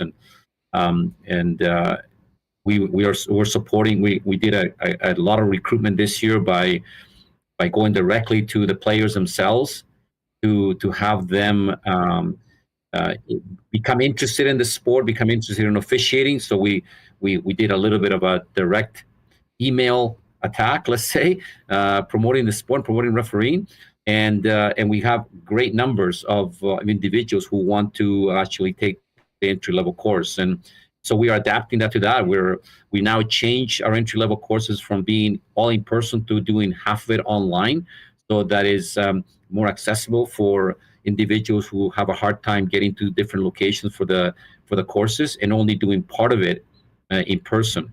And instead of being 2 days, it's now a 1 day in person. The rest of it is all online, self-learning. Like kids nowadays learn on their own. They don't necessarily need an adult in front of them. And Canada Soccer has been really good at preparing this material, which is now consistent across the country. Every province is doing the same thing.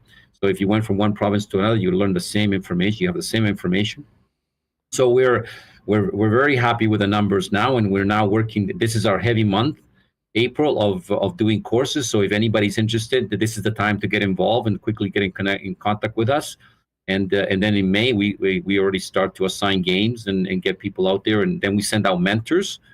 We send out assessors to support the new referees so that we can try and keep them in the game. And we do education sessions on a monthly basis to make sure that they're being kept up to the laws of the game changes, as well as any particular things that could help them to become better referees. There's a lot that goes into it, but it all starts with that first call or inquiry to get involved. Hector, this has been an absolute pleasure. All the best to you and everybody playing the beautiful game this summer here in our province, especially at all the young referees. And a reminder, folks, that these are people. Many of them at a younger age are just getting started. I mean, supporting them, much like you would do coaches and players, incredibly important. And Hector, we may have to touch base coming up a little later on this summer, as well as with the World Cup coming, in the future to Canada. There's a lot of exciting things, in the big picture for Canada soccer, but it all starts on the pitch right here in our communities. Thanks so much for doing this. No problem. I appreciate you having us. Take care. Hector Vergara, the Executive Director of the Manitoba Soccer Association, with us with another It Takes a Community to Play segment for Sport Manitoba, brought to you by Manitoba Liquor and Lotteries.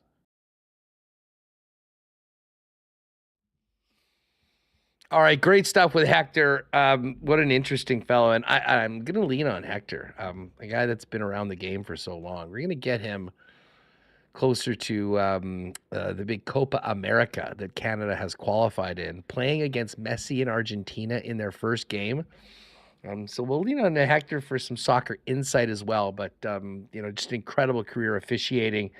And again, I mean, interesting to hear him speak about the challenges of younger referees and what they're going through. No one would know it better than him, but especially at a grassroots level, so important. It's great to hear that is turning around. But again, regardless of the sport you might be interested in, seems like everybody needs officials, volunteers, and more.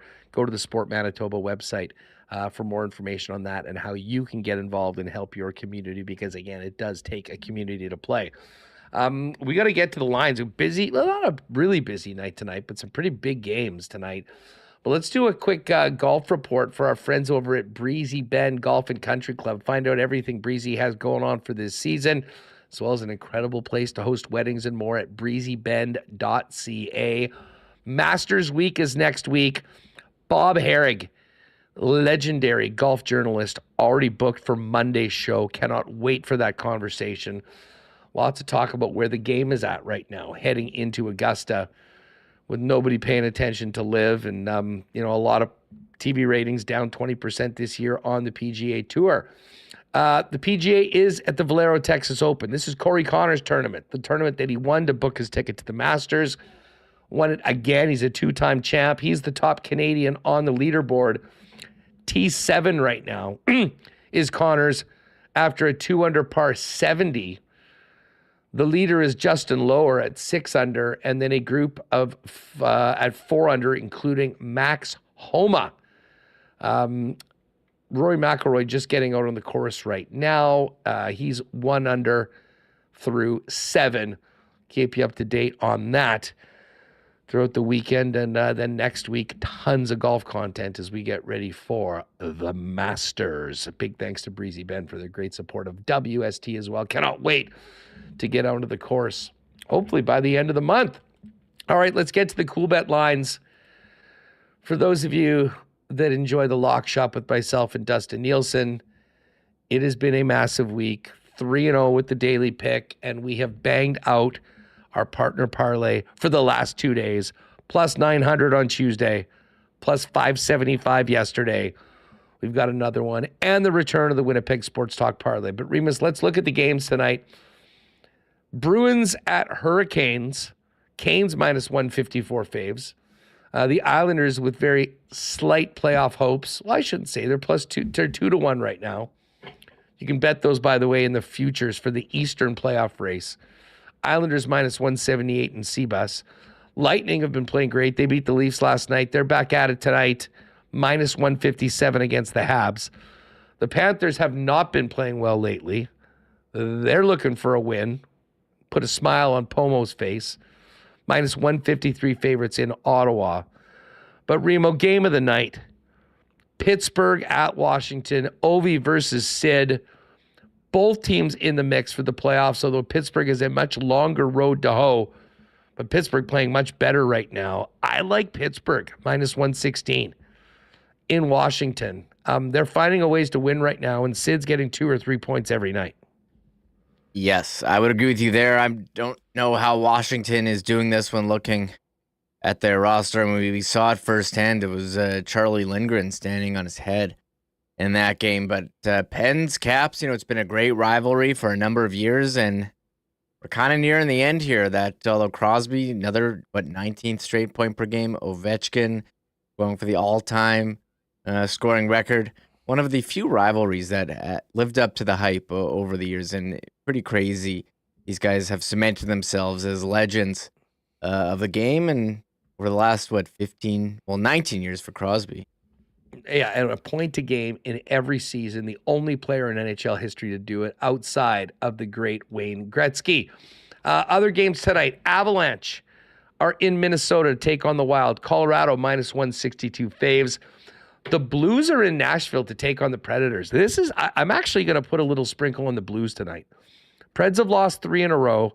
St. Louis is desperate. They're 5 back right now. They have to win. And they've been playing hard. Jordan Binnington's been playing well. We're going to take St. Louis at plus 163. Preds are at minus 193. Jets and Flames. The Jets minus 202 favorites. Calgary plus 169. Kings and Sharks. The final game tonight. Kings getting the win last night, which helped us cash that plus 575 parlay. Minus 300 for LA. San Jose plus 245. Reem, if you go to the top, you see where it says games. Click on futures beside it. Now, you've got the season bets, chances to win the cup. You see the Jets have slightly drifted back. Jets are 16-1. Panthers, Hurricanes, and Oilers all co-favorites at 7-1 with the Avs at 8. But if you go below that, we asked the guys, the bookies, to make these odds, and they came up for us big. And this is really interesting. It just shows you how tight everything is in the East. To make the playoffs, Detroit, minus 115, yes. Minus 105, no. Washington, a pick'em, minus 110 on either side. Philly, yes, minus 105, no, minus 115. Islanders, plus 200 to make it. But I have to admit, I'm feeling Sid right now. I like them to win tonight. I'm going on Pittsburgh 6-1 to make the playoffs and complete a miraculous comeback, Undertaker style, after they were all written off justifiably with the way they're playing right now. You can't rule Sid out.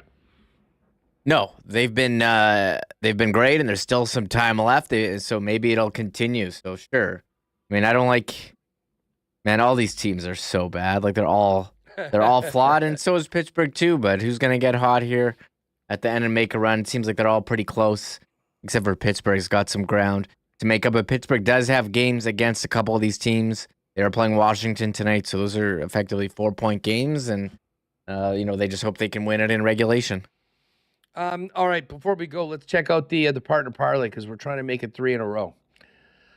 We settled on Pittsburgh to win, Avalanche to beat the Wild, and I don't normally put the Jets in on the parlay. Dusty offered this up. This was their favorite play this morning on Edmonton Sports Talk, Jets to win in regulation. So we're riding with it. Plus 525, boosted from about plus 450. So a real nice boost. And hopefully good things happen in threes. Well, let's make it 3 in a row with the partner parlay. And had to get back with the WSTer for our game tonight. Jets to win. And then we're looking for a little action from this top line. Ehlers, Velarde, Scheifele, and Morrissey all to record a point.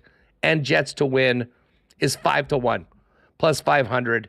That is the Winnipeg Sports Talk parlay again, also available in the Coolbet exclusives. Fun show today, Reem, and now it's time. Well, we're actually going to be doing a little meeting beforehand to plan for baseball season with our friends at the Gold Eyes, but then going down and meeting the gang, the WST gang, before this game tonight, and hopefully get our first win that we've been waiting all season long to get.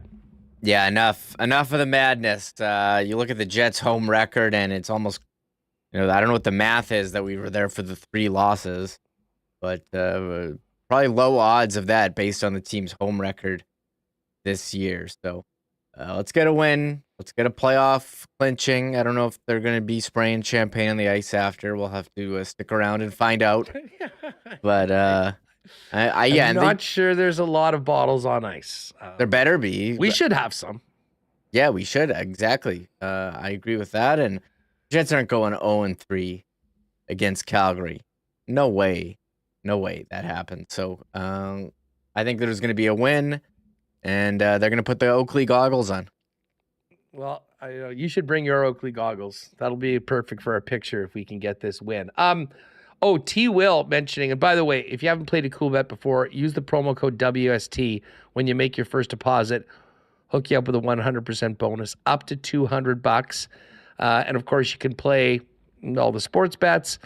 You can also play poker there. T. Will asking, where's the link for the poker tournament? Well, there's no link yet. We will have information for you at the end of the regular season because we need to wait. We're waiting for a couple more details just on the back end, but we're going to finalize the date once we see when the Jets and Oilers are playing in the playoffs, because we're obviously going to do it on a day where the games aren't happening. That works for both the WSTers and the ESTers and everybody in the lock shop. So stay tuned for that. That's going to be a lot of fun. We will have details in about 2 weeks and invite you all to play with us over at Coolbet.